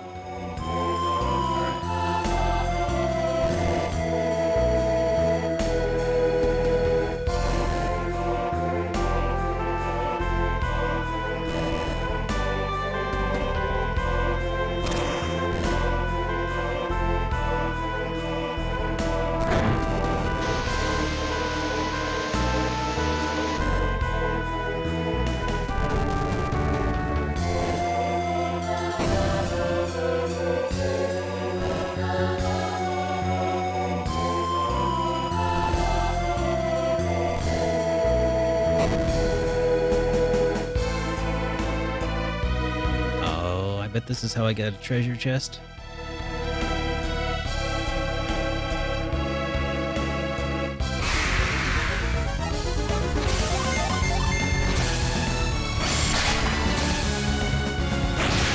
So, Persona 6, keep your eyes on Tokyo Game Show. That's my big prediction. The 25th anniversary of Persona, I anticipate. That's what I'm hoping for. Oh, this is not the way forward. Darn it. That's my big prediction for TGS this year. It's for Persona's 6 to be announced on the 20th anniversary. And maybe not even really much of a teaser. I'm guessing not much of a teaser. But that's my prediction. That's the only one, the big one.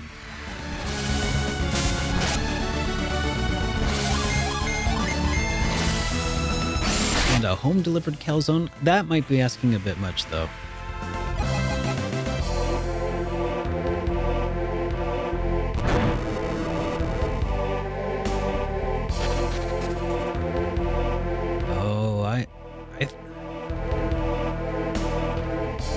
At this point, AAA RPGs, I just always anticipate the Storm brand.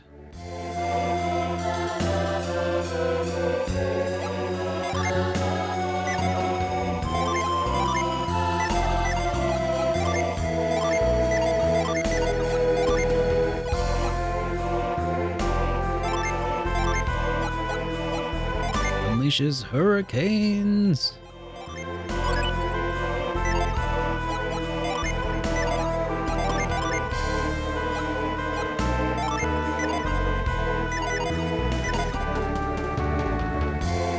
After they announced Final Fantasy VII Remake and Shenmue 3 at E3, anything is possible. 100% agreed on that point.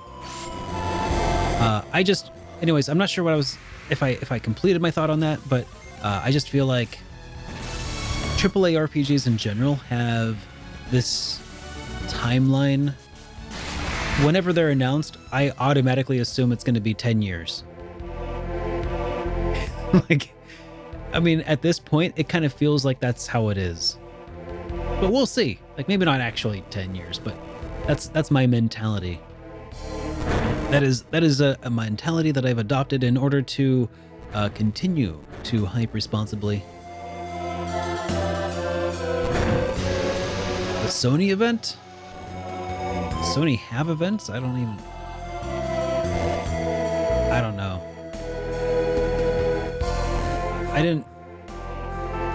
I didn't know Sony was actually going to have an event. What is their event?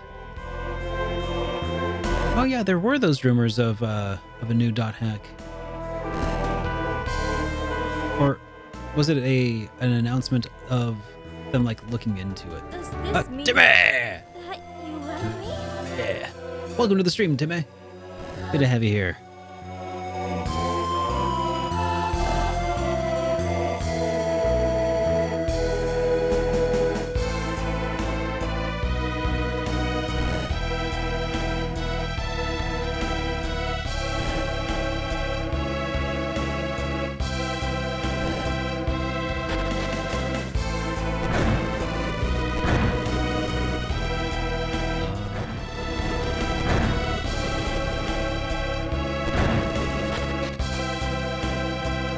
Yeah, don't get dot hack G. Well, I mean, I don't know about GU, but at least the first set I know is so insanely priced. A few years ago, I bought the quadrilogy in a set for $200 at PRGE.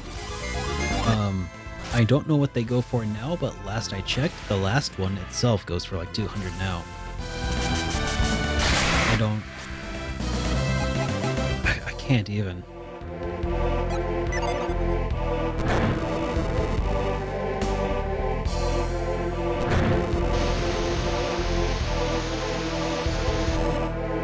And what particularly hurts is that after spending that much on the set, the game still didn't really particularly appeal to me. Which, I mean, it's a lot to ask of a game, I think, to live up to a $200 price tag.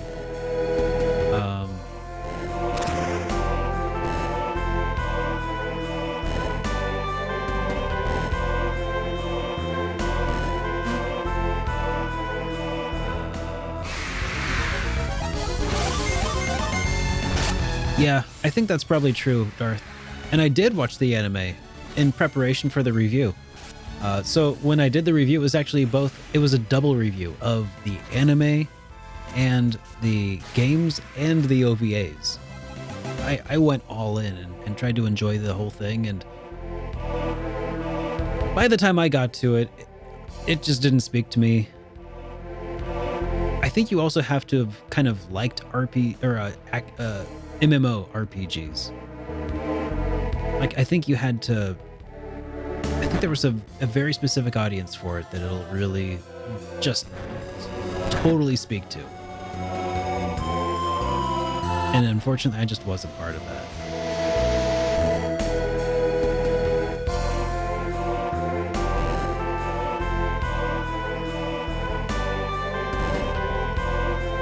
I could still see how others would enjoy it, though.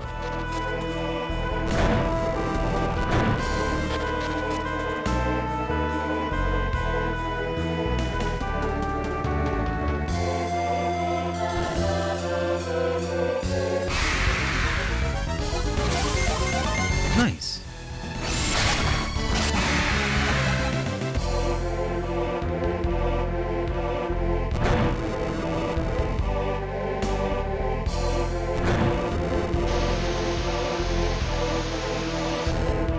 Interesting. So I noticed that, like, as you travel around inside of a whirlwind, you are slowly foisted upward a little bit. I'm guessing at some point you'll just, like, pop out of the whirlwind.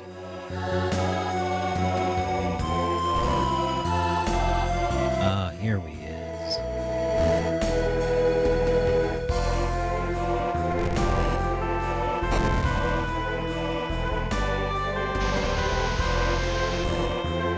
There we go.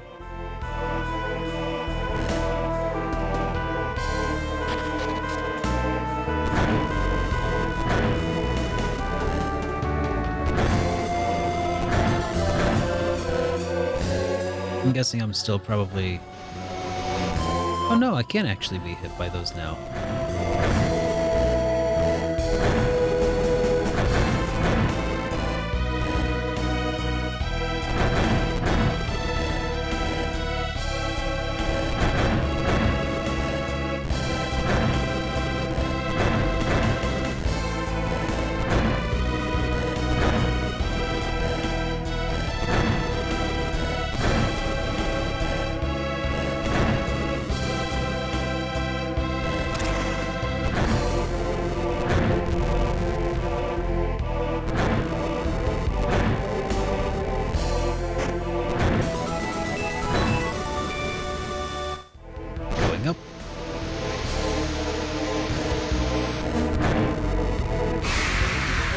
pretty neat.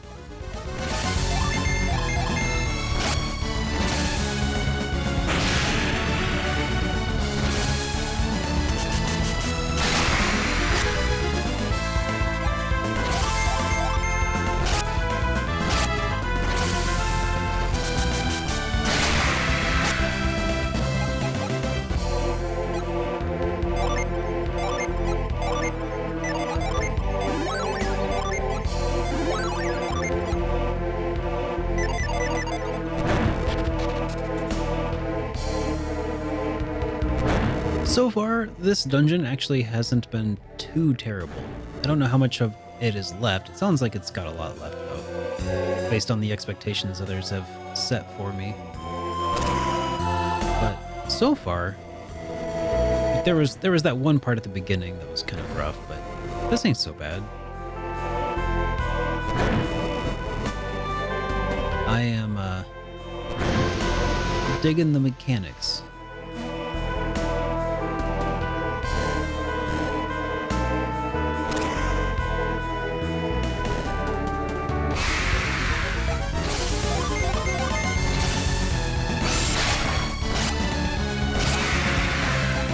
It's not a bad way to grind so far either.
Like an infinite loop here.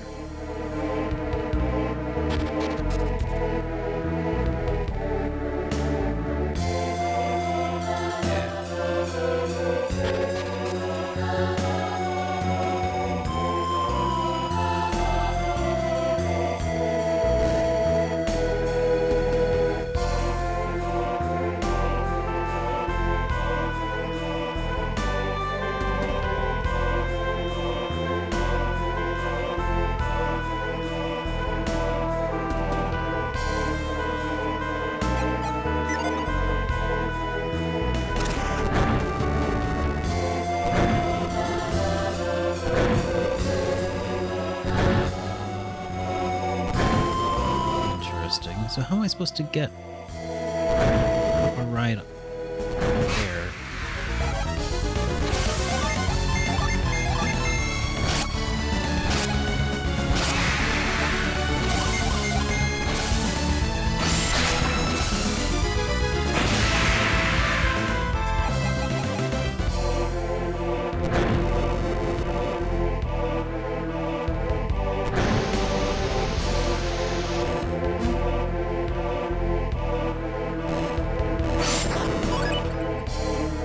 That's how.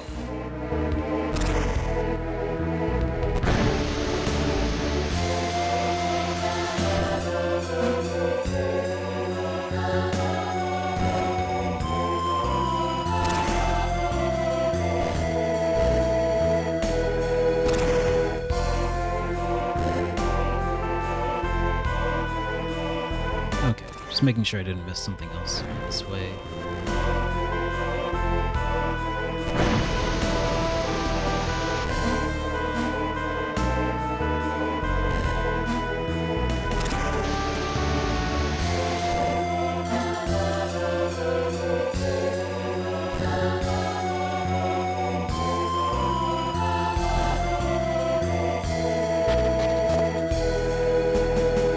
Yeah, it's a long dungeon, but it's full of like brain teasers. My mind is fully engaged with figuring out these puzzles.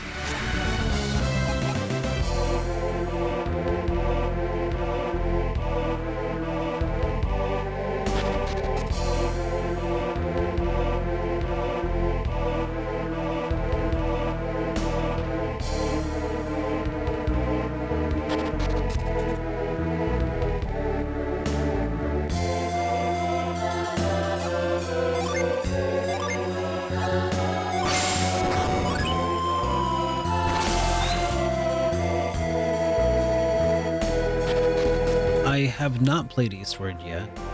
I want to. I own a copy. I just haven't done it yet.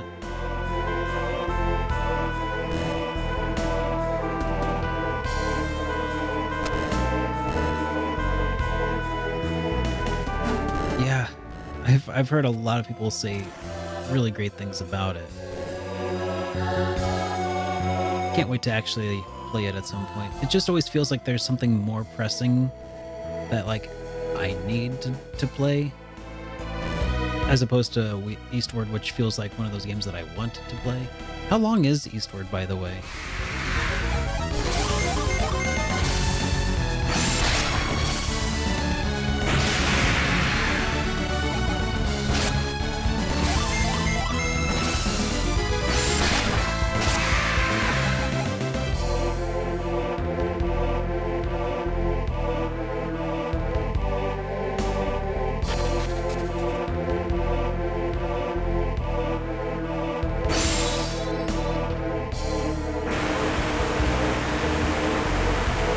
That's not too bad.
Nice.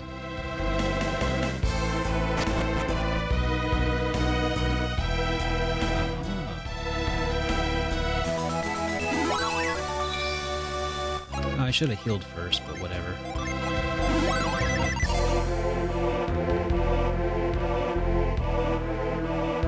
We're halfway there. Whoa, living on a prayer.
I missed some chests. Uh-oh.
Oh, don't use retreat.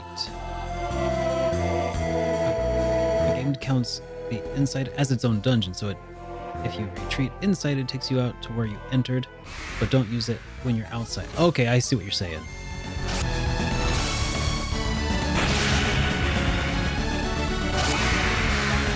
Good to know.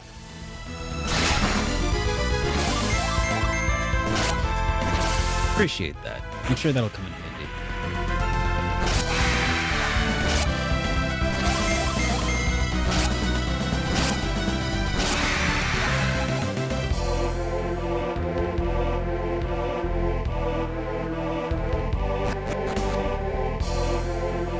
So if I was inside and used retreat, it would put me here.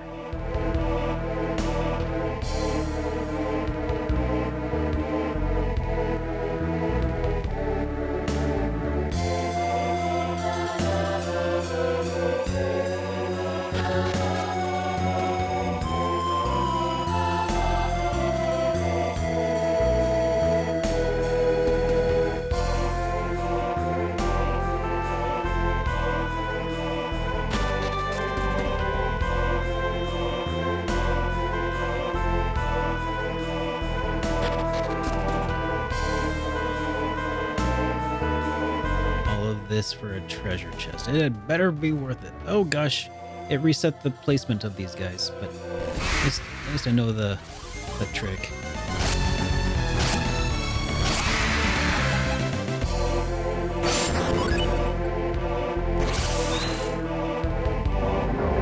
Oh wow.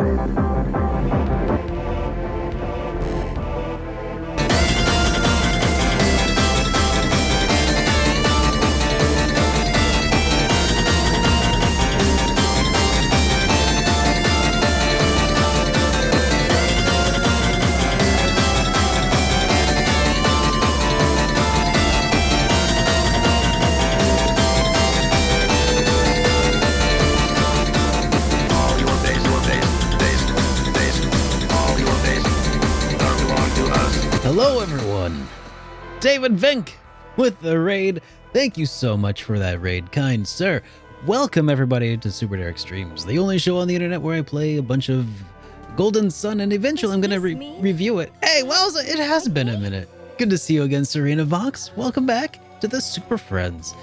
Very much appreciate that subscription. And everybody, if you're not familiar with who I am, I'm SuperDerek. I make a bunch of videos on YouTube. Well, I make a few videos on YouTube.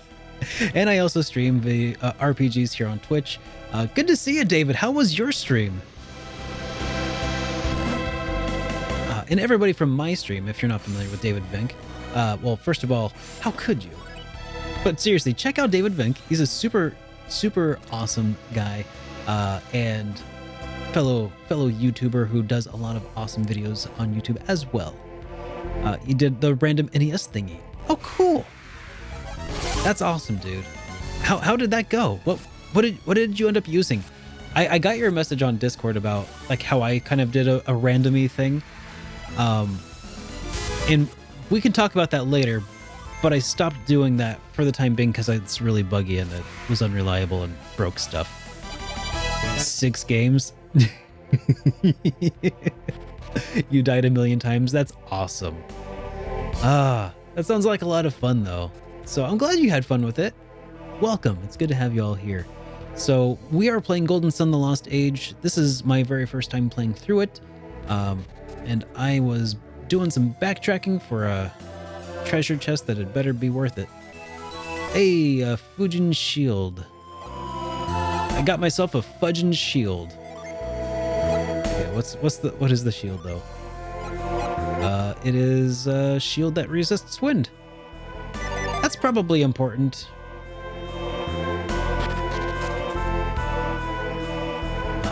Golden Sun is like his all-time favorite. That's awesome. So I played the original Golden Sun a couple of games ago and just put out a review of it not all that long ago.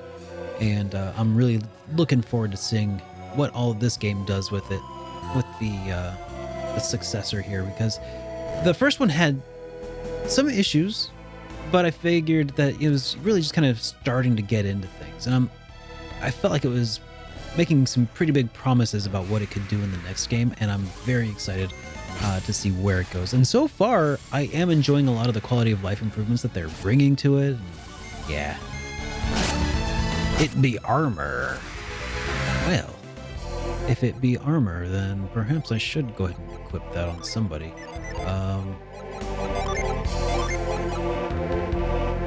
Oh, it's a shield.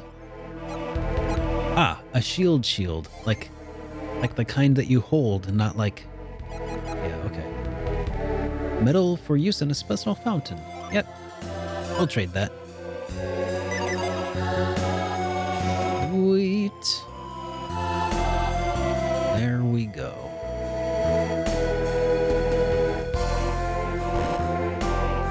So what games were on rotation over at David's stream?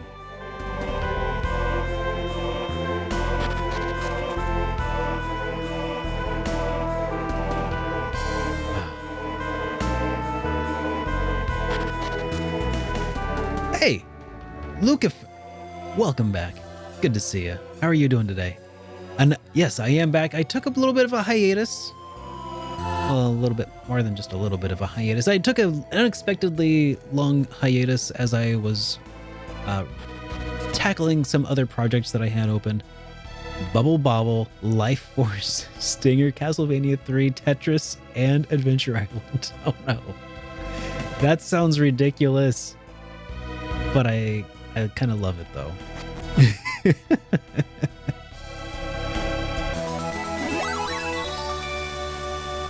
Oh, that's right. So that Synergy Stone shows up here every time I enter. So I could just use that to my advantage. There we go.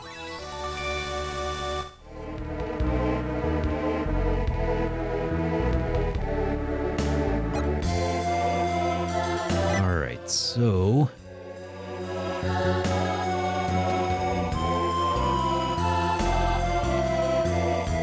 let's continue on this way. Yep, we are playing Dark Dawn. No, not Dark Dawn. Lost Age. Yes, Golden Sun: The Lost Age. It is my first time playing, and I am enjoying it quite a bit.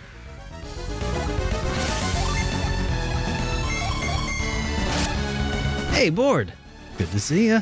Just dropping by to say hi. The game goes pretty well. Not too bad at all. It is so far. It's setting up to deliver on my hopes.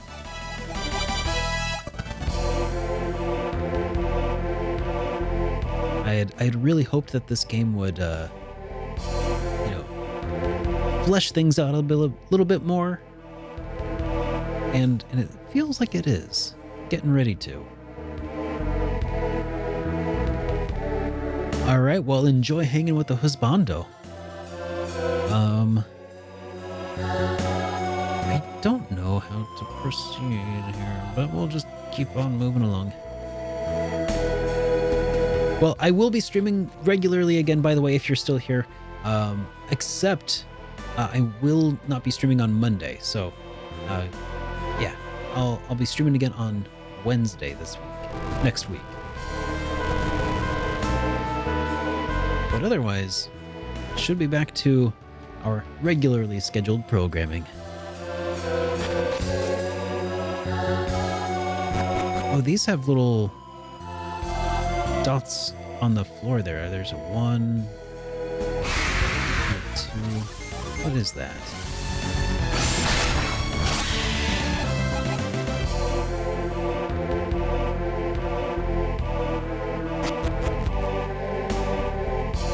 Final Fantasy 14? No. MMORPGs scare the daylights out of me.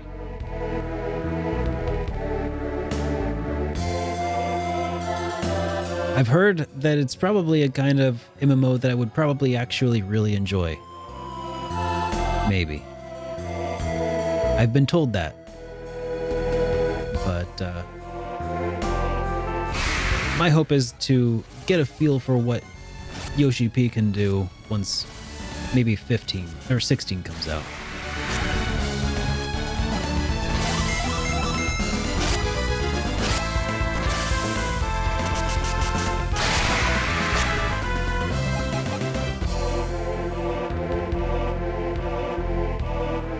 Yep.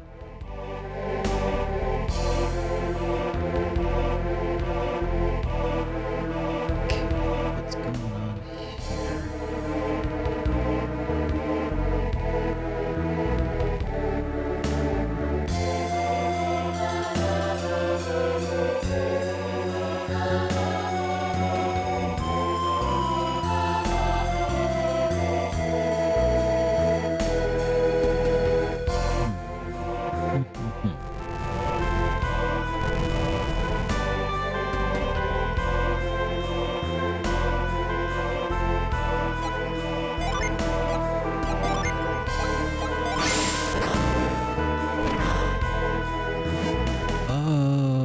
Okay. I see.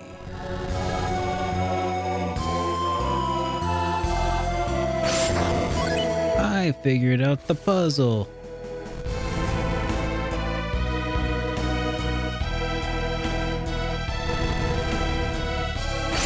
I wonder if I do this and I do this, will it raise the pillar also, or will it just not work?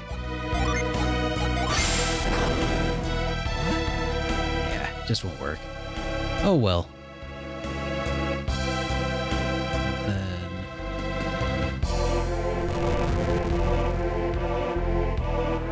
need to do that.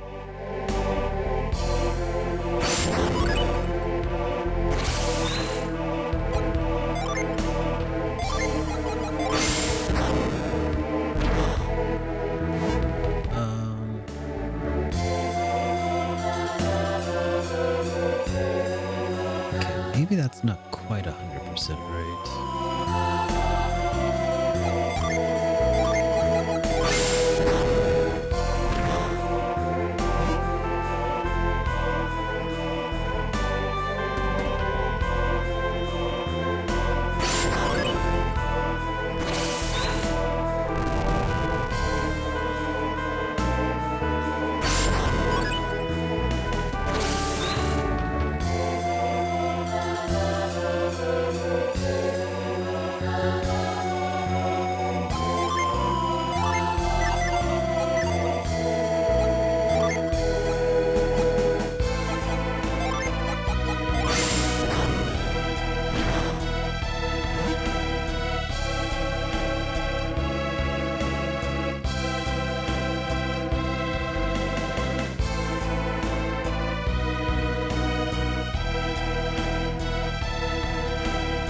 This one definitely has to be pounded down, though.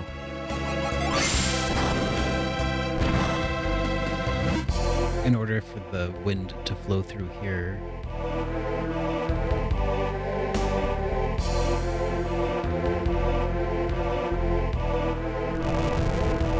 Aha. There we go.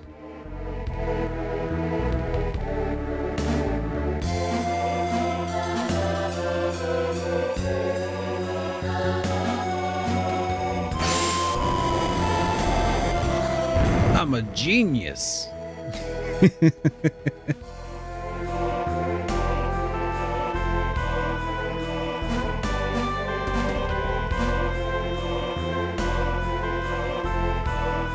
All right.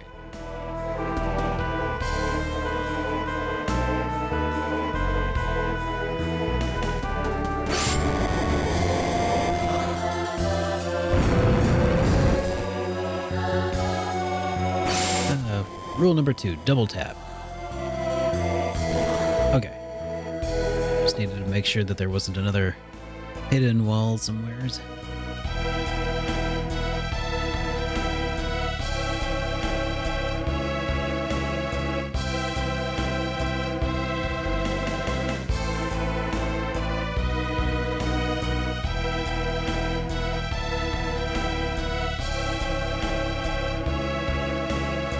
Oh, you live in the part of Kentucky that got flooded. Yeah, I did hear a little bit about that. How's the YouTubery thing gone for a bit? Well, we've been doing the podcasting quite a bit lately, and otherwise, I mean, I've put out a couple of videos, you know, for Soul Hackers. Yeah, Soul Hackers 2 that came out, which was pretty good, and I'm really looking forward to digging into more Soul Hackers 2 after this game. So, yeah, I'm definitely enjoying that. But otherwise, it's been going kind of slow, you know. A lot of incredible games on the horizon, though. Honestly, it's been a lot of, you know, day job work that's been keeping me busy lately, and kind of cutting into the amount of energy that I have to give to things lately. So that's kind of part of the reason for the slowdown in the content department, but I'm hoping that, you know, soon TM, at least I'm hoping that by the mid-November things will really be settled back down to usual. But yeah. But I guess all that is to say, you haven't really missed a whole lot. Except for a lot of really good news. Did you hear about Wild Arm's spiritual successor and Shadowheart's spiritual successors that are being made by their original developers? Got kickstarted. Like, that's really awesome.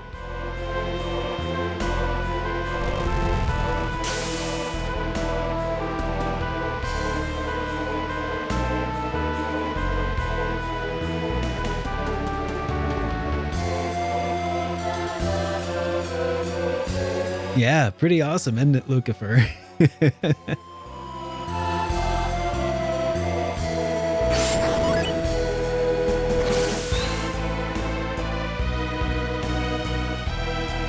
And then there's an indie RPG developer who is also, it's not featuring the same people like it was for these other, but they're also kickstarting a spiritual successor to Breath of Fire.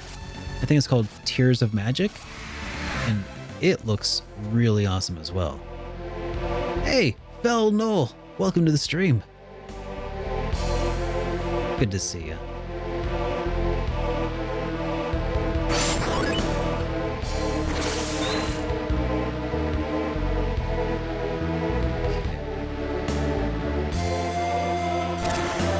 What's down here?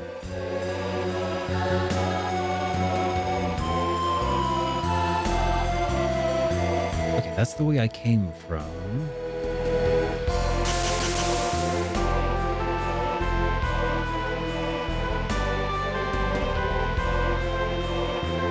Yeah, and he got a shout out on I think the Kickstarter page as well.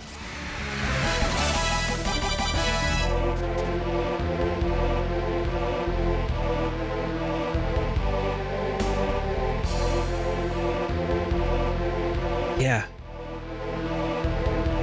Yep, Armed Fantasia and Penny Blood.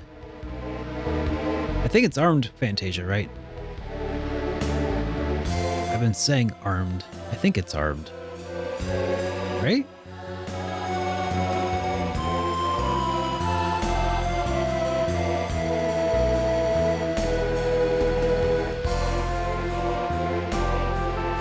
I think that the footage that they're showing at this point is still like proof of concept.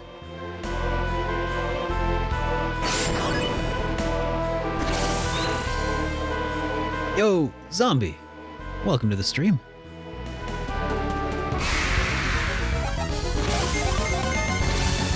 So Shadow Hearts is pretty awesome. Has a battle system that is somewhat reminiscent of Legend of Dragoon, where it has timed button presses, where you're trying to line up timing on the wheel of judgment in order to land attacks, as opposed to having something that's like more timing based.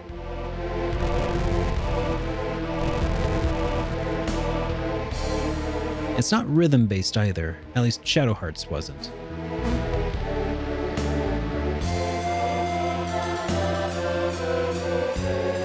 Okay, so here, we just made a shortcut there. New World, I think, is like kind of considered the black sheep by most fans of the Shadow Hearts games. And it has like a bit of a tonal shift, as I understand it. It's a little bit more zany and weird, whereas the first two are a bit more horror themed, even though I guess the second one has like a little bit more of a less horror, straight up horror, and more like slapstick horror.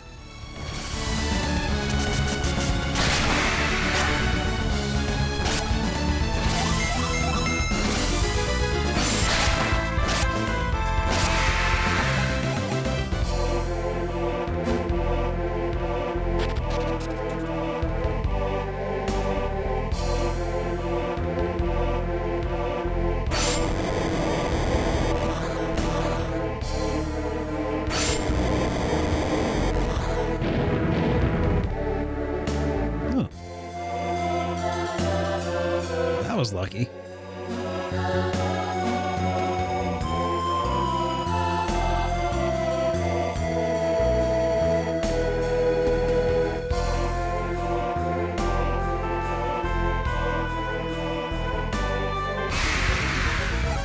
Yeah, in Shadow Hearts 1, the protagonist was kind of a sleazeball, and I kind of just couldn't stand him for that reason.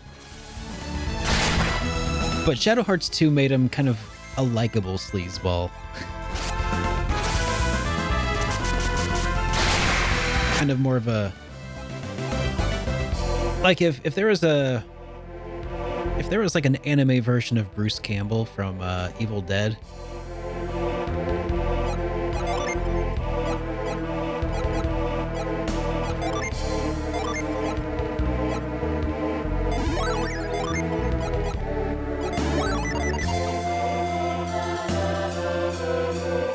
Yeah, I would say, as a matter of fact, the Shadow Hearts series mirrors the Evil Dead series pretty closely, and like the fact that the first one is like pure horror, the second one is action horror, and then the third is action comedy or something.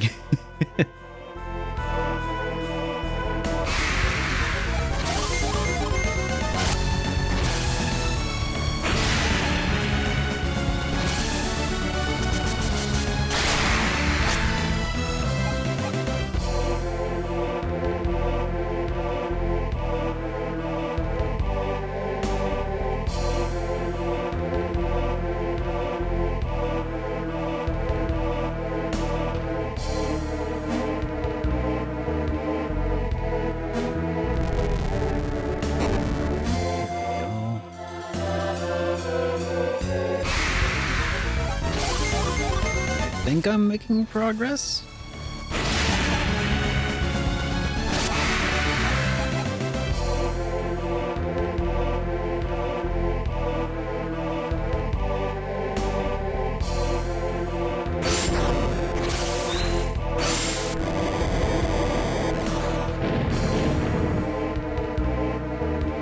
I mean, I'm just running around hitting things with synergy and like kind of, taking the path of least resistance.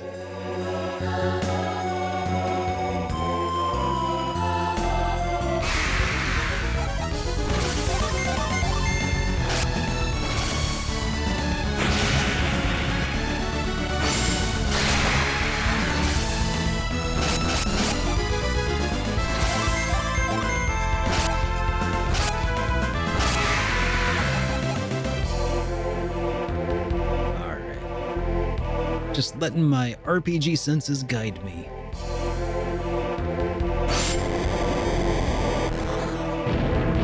Yeah. Oh, I see. I think I need to approach that twisty path, that turning bridge from the north, maybe? Is that right?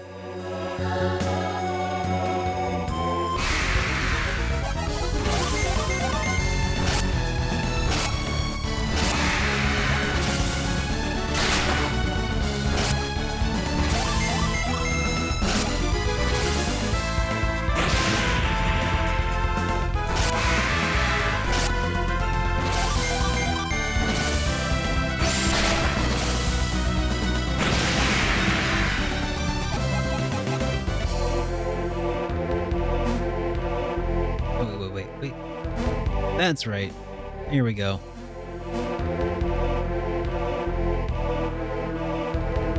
No, I've never played Legend of Mana. Well, that's not true. I played Legend of Mana on an emulator a long time ago, and it was back before PS1 emulation was really nailed down. So I didn't do very well. I didn't get very far. I should return to it at some point, but no, I never really did play much of it. And when I did play it, I wasn't getting the best experience, and also I was like, I mean, this was a long time ago. I was probably like 14, 15 or something. Probably wasn't playing it with the most refined of critical eyes. So I don't trust any of the opinions that I used to hold about Golden Sun.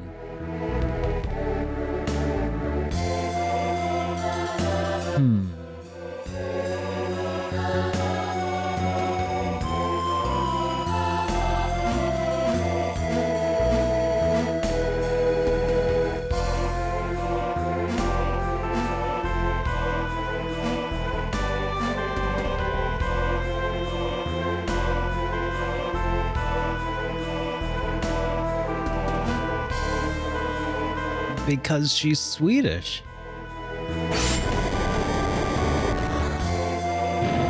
Apparently. If I was Swedish, I would probably sing in Swedish too.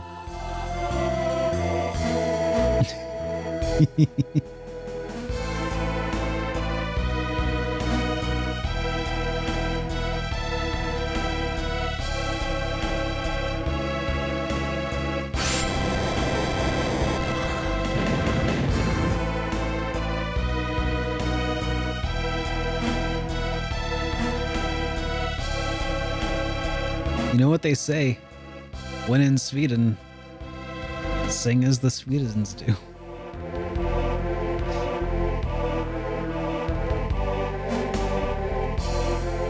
Were I Swedish, I'd sing in Danish. Hey, if I was in Sweden, I'd eat a Danish. Because those are delicious.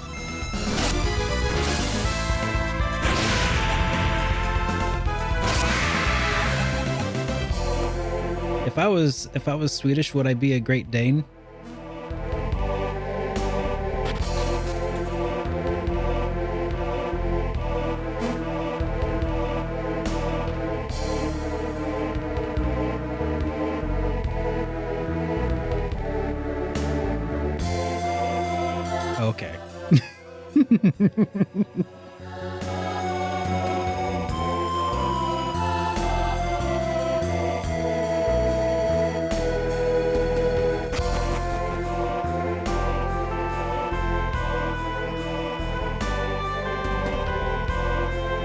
Sounds like a very sweet thing to say. Felix checked the synergy stone. Everyone's pee-pee was replenished.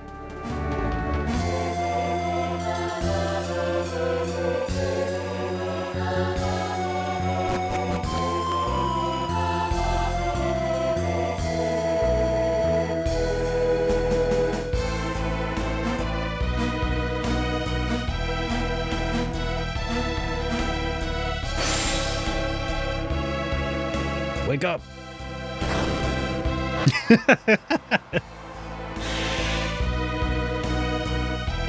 What's this do? Ah!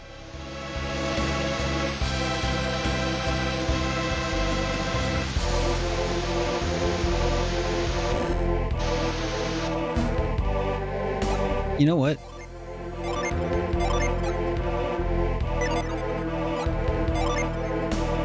Let's save.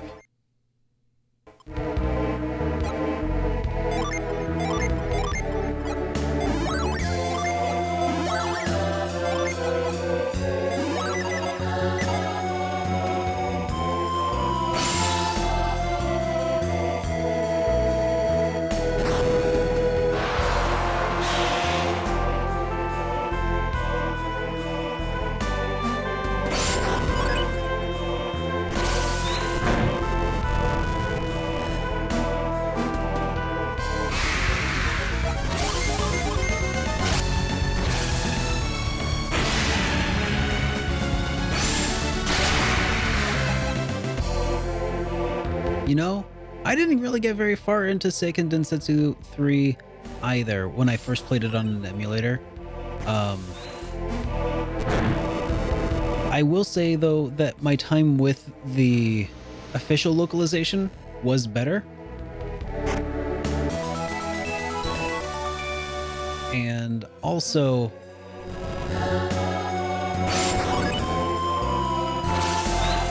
also the remake, Trials of Mana, was stellar as well.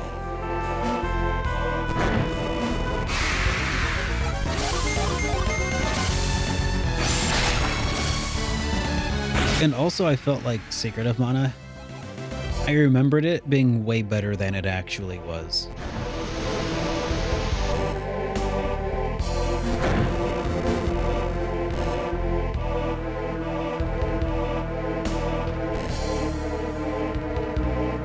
Secret of Mana was one of those games that I replayed so many times. The dialogue, though, I mean, so much of it was cut in the trip over.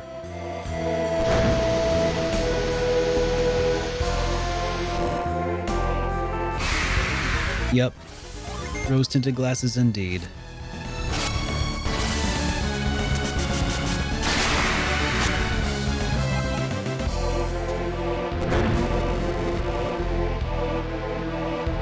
Yep, that really bugged me too. Oh.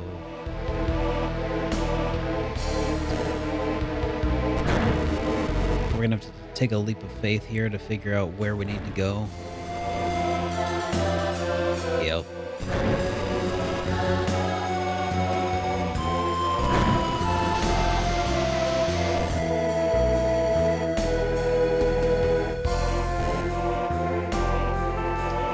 See.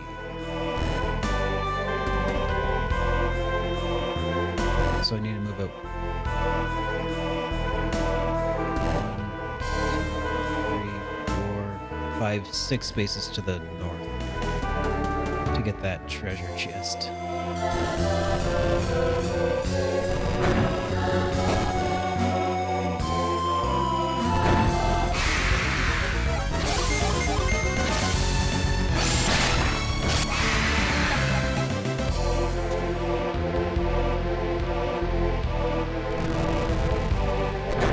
You know know, Sword of Mana was actually pretty good.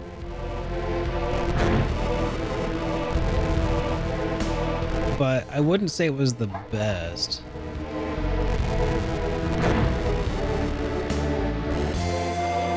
I think Trials of Mana still probably gets that distinction. But Sword was good. Clarity's circlet.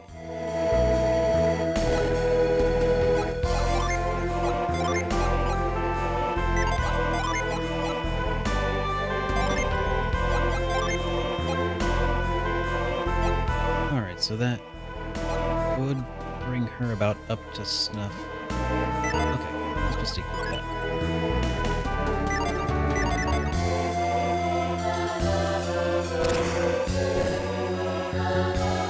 Yeah, Trials of Mana, or I'm sorry, Sword of Mana was actually, I think, underrated for a Game Boy Advance game. Surprised more people don't just adore it. The having like two paths though, honestly, it's not very good. It's not well implemented. It's basically just pick a character and has a very thin veil of appearing to actually have two stories, but it's really just one story.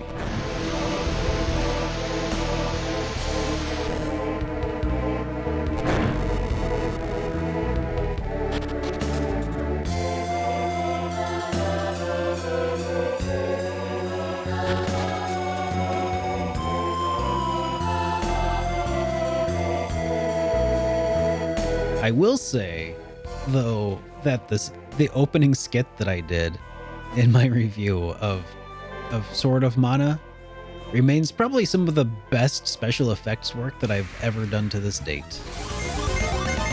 The whole green screen, putting myself into the game, that was fun.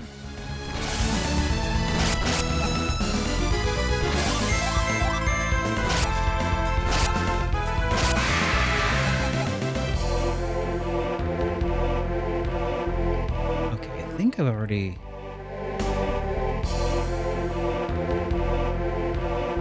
done everything here that there is to do.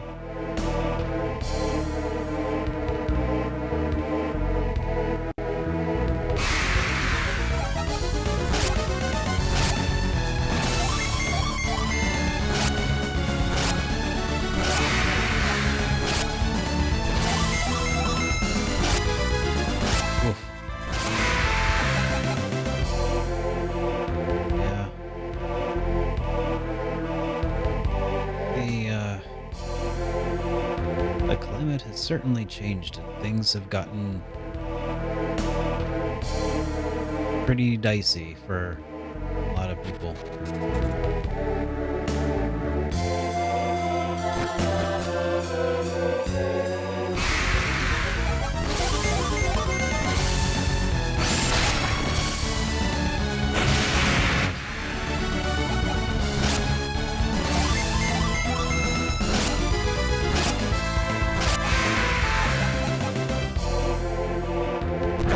Sword of Mana goes for $100 now? Holy cow.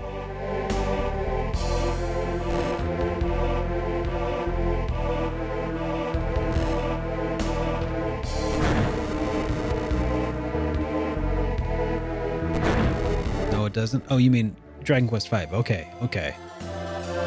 Yeah. Yeah, Dragon Quest V certainly does. It's an expensive one.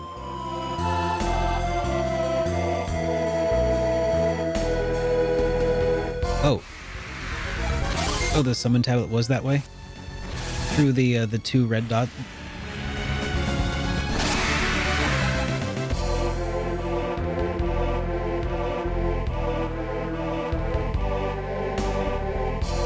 Yeah, Dragon Quest V, and you're probably talking about a loose copy even for $100, right?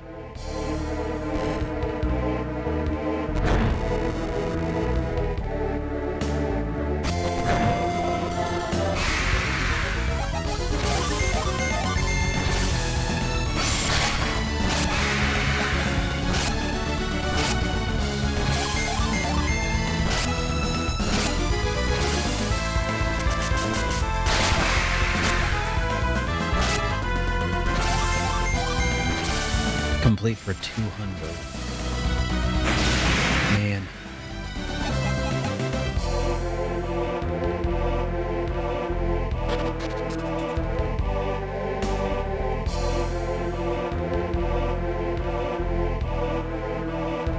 At a certain point, I'm just not sure, is this just inflation?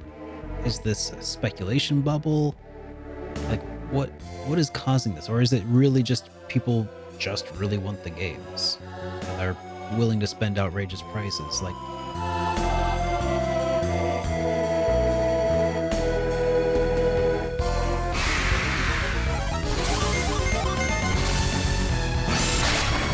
I mean, I'm sure there's a mix, a confluence of different things, but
I feel like I've already gone this way.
Oh, there's... Okay, so that's the tablet.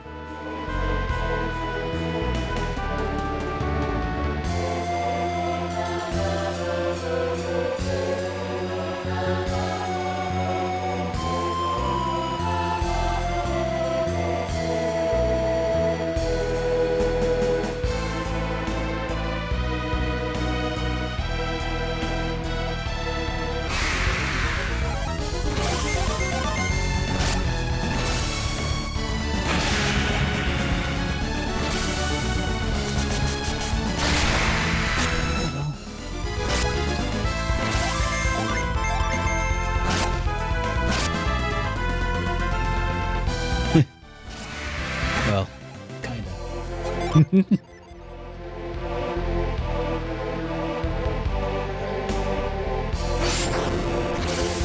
So I can't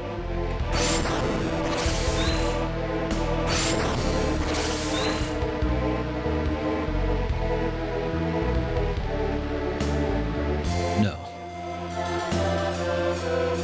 Link is blonde. Yeah, he does have a very similar outfit.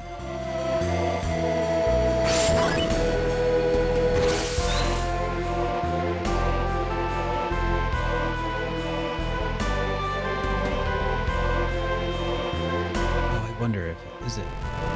Can I move that there, and then is there like a Gesundheit? I'm sorry. Yeah, that's what I need to do. I think. We're figuring out a puzzle room here. I think I'm figuring it out.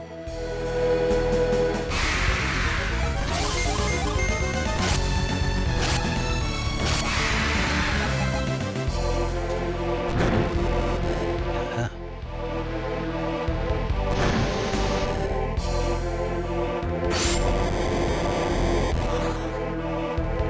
Yeah. That's how it's done. Okay. Now, come back over this way. What is that? What is Quetzalcoatl? I think what was it called? We were broke back then. There's a reason we didn't buy games. We weren't cheap. Oh, here, me. So the reason we didn't buy games that cheap back then, especially for Derek and I, is we were broke. And we would have to scrounge money just to, get dinner and toilet paper. And now, it's the same. Yep. We're still broke, and we have to scrounge money for dinner and toilet paper, and we still can't buy games. Some things never change. And also, like, who was counting on games blowing up in price the way that they did? Unreasonably in price, too. Yeah. It's definitely removed from reality. Soon, everybody, run your antivirus just in case. All right. To summon Flora, we need 2 Jupiter and 1 Venus. Standby Jin. Cool. All right. Bye. Hashtag blessed.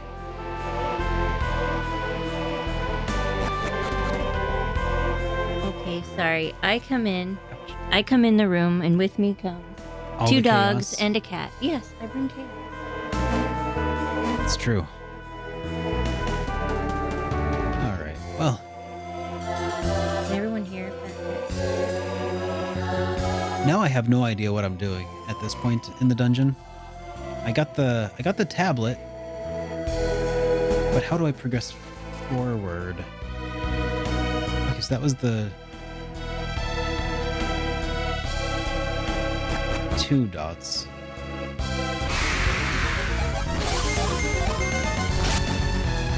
Oh, I think the dots tell you what floor number you're on. Right?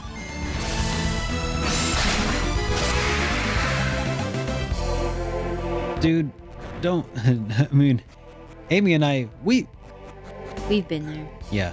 I sold a bunch of GameCube games like Metal Gear Solid Twin Snakes in order to like buy groceries back in the day because we were poor. You know, that's just how it is.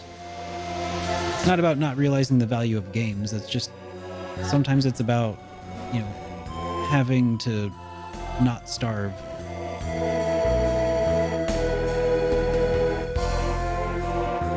I still felt like back then we got more value for it. We could scrounge up like $7 and get a Caesar's $5 pizza and $1 rental. I know now there's Netflix, but $1 rental and have like a good evening. I don't think that for the equivalent of that, I don't think you get the same value now. No, everything costs more. Like minimum wage is still the same, but everything costs more. Yeah. It's a hard knock life. I know, and we've had this cat for 16 years and he still hasn't contributed to the house. Yep. He hasn't paid rent once in his 16 years of living with us. When you're gonna earn your keep, Ace? Problem is he doesn't understand English. Maybe that's it. So yeah, everybody, this is the kitty who had a stroke, and who is doing much better now. So You it's told crazy. your peoples about it? Yeah, a little bit. Like, I mean, I don't think I talked about it on stream much today, but like a week ago, he couldn't even walk. Couldn't even eat on his own. Now he just jumped up in my lap because he's crazy. He's just very resilient. Yeah. Nah, nah, why don't you get a job?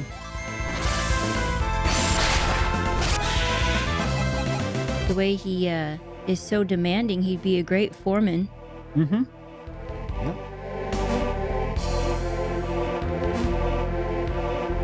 There we go. I think I found the thread to continue further into this dungeon. Is it because it's literally a rope?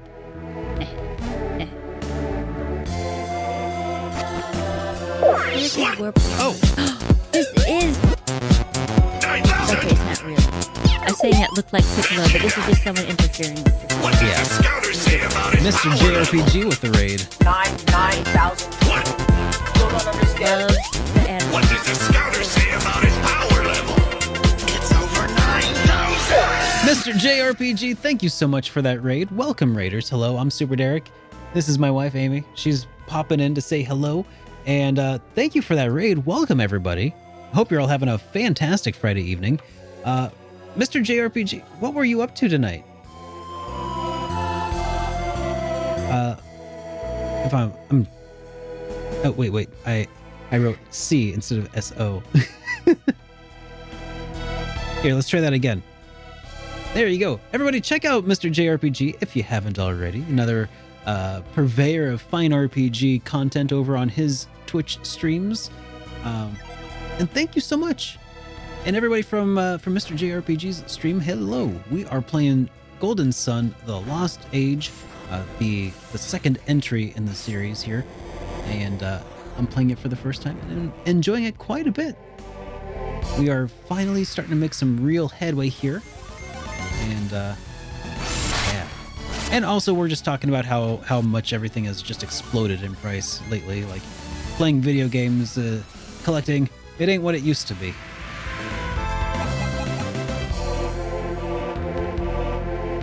Now, I remember when we could go back to a thrift shop or even a pawn shop and feel like you left with a good deal. Oh yeah, I bought Conker's Bad Fur Day from a pawn shop for $5 back a few years ago. Several years ago when I lived in Seattle. Those were the days.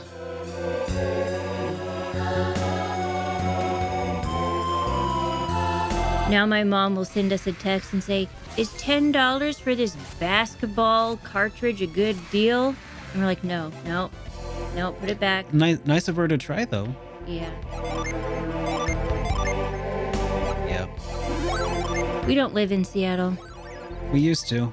but consider the cost of living, wages for the cost of living, like apartment, car, equalizes. So Yeah. I you mean, gotta consider that. yeah. Probably. Nobody wants it. No, NBA Jam is a good one. Is what they were saying. Some people would pay that for NBA Jam. Not me, but some people might. Derek does have a longtime friend that does enjoy those sports titles. So we get it. Oh. Alright. I think that's backwards. This is forwards. You Okay. should say. You're forward. Let's go.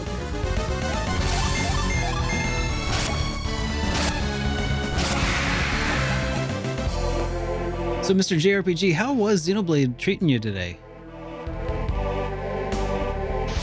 No. Seattle is an amazing and beautiful place. You should visit. Yeah, Seattle is wonderful. I want to go back someday. So what I need to do is time it so that I miss that. No. Okay. You didn't. Yeah, that went poorly. Is there another game where something similar to like that happened? I feel like there's several, but I can't remember any of them. It's kind of hard not to make a game that takes some bits of other. I mean, there's like only so many things. Yeah. I do. Oh, I know what I need to do. I do Get really over like there. the look of this game. Yeah, it's a very pretty game, especially in combat. It's pretty unique. This was released on the Game Boy Advance back in the day. I think this is probably one of the best looking games that they made for it. What's that? That go. That twirly tornado. Oh, that statue? Yeah. What about it? How do we do that? Oh, I pushed it out of the way so that it stopped blowing wind down that hallway. There we go.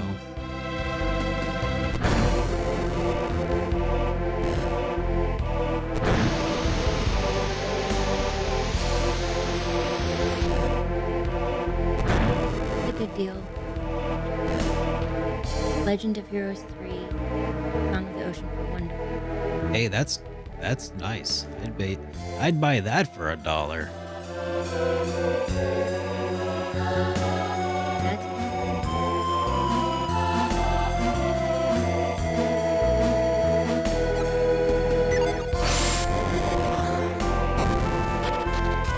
There we go. All right. There we go. And I've saved. And now I think that we are about at a point where I'd like to wrap up my stream for the night, because Amy and I have some e-bikes and we like to go on bike rides at night. So I'm gonna go ahead and wrap things up here for now. But make sure that you join us on Wednesday. Reminder, I will not be streaming on Monday because we're doing our fireside D&D session over at a campfire. It's gonna be a lot of fun.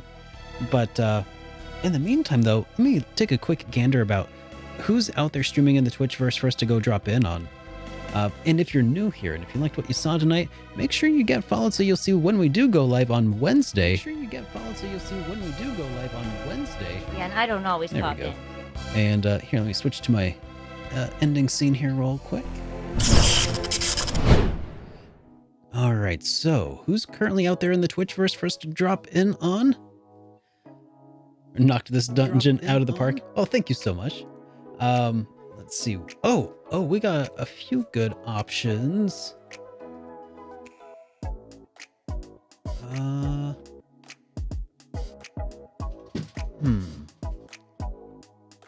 right. Let's drop in on Hasverse RPG. I haven't been able to raid him in forever. Hasverse RPG is a New Zealander who happens to play a lot of Western RPGs, and he's currently playing his way through Wizardry. Wizardry, the 5 Ordeals. I have no idea what those are. I've heard of Wizardry. It's one of the really old video game series out there, but if you like streamers who have like a really awesome microphone setup and just a smooth, just silky voice, stick around for this because Hasverse RPG has what you need. So I hope to see you on the other side. But until then, everybody, have a great rest of your night. Enjoy your weekend. Celebrate the weekend responsibly. Oh, and make sure you get followed over on my YouTube channel as well, because we do have that Hit Point episode coming up this weekend. So until then, have a great night, and I'll see you guys then. Okay, here we go.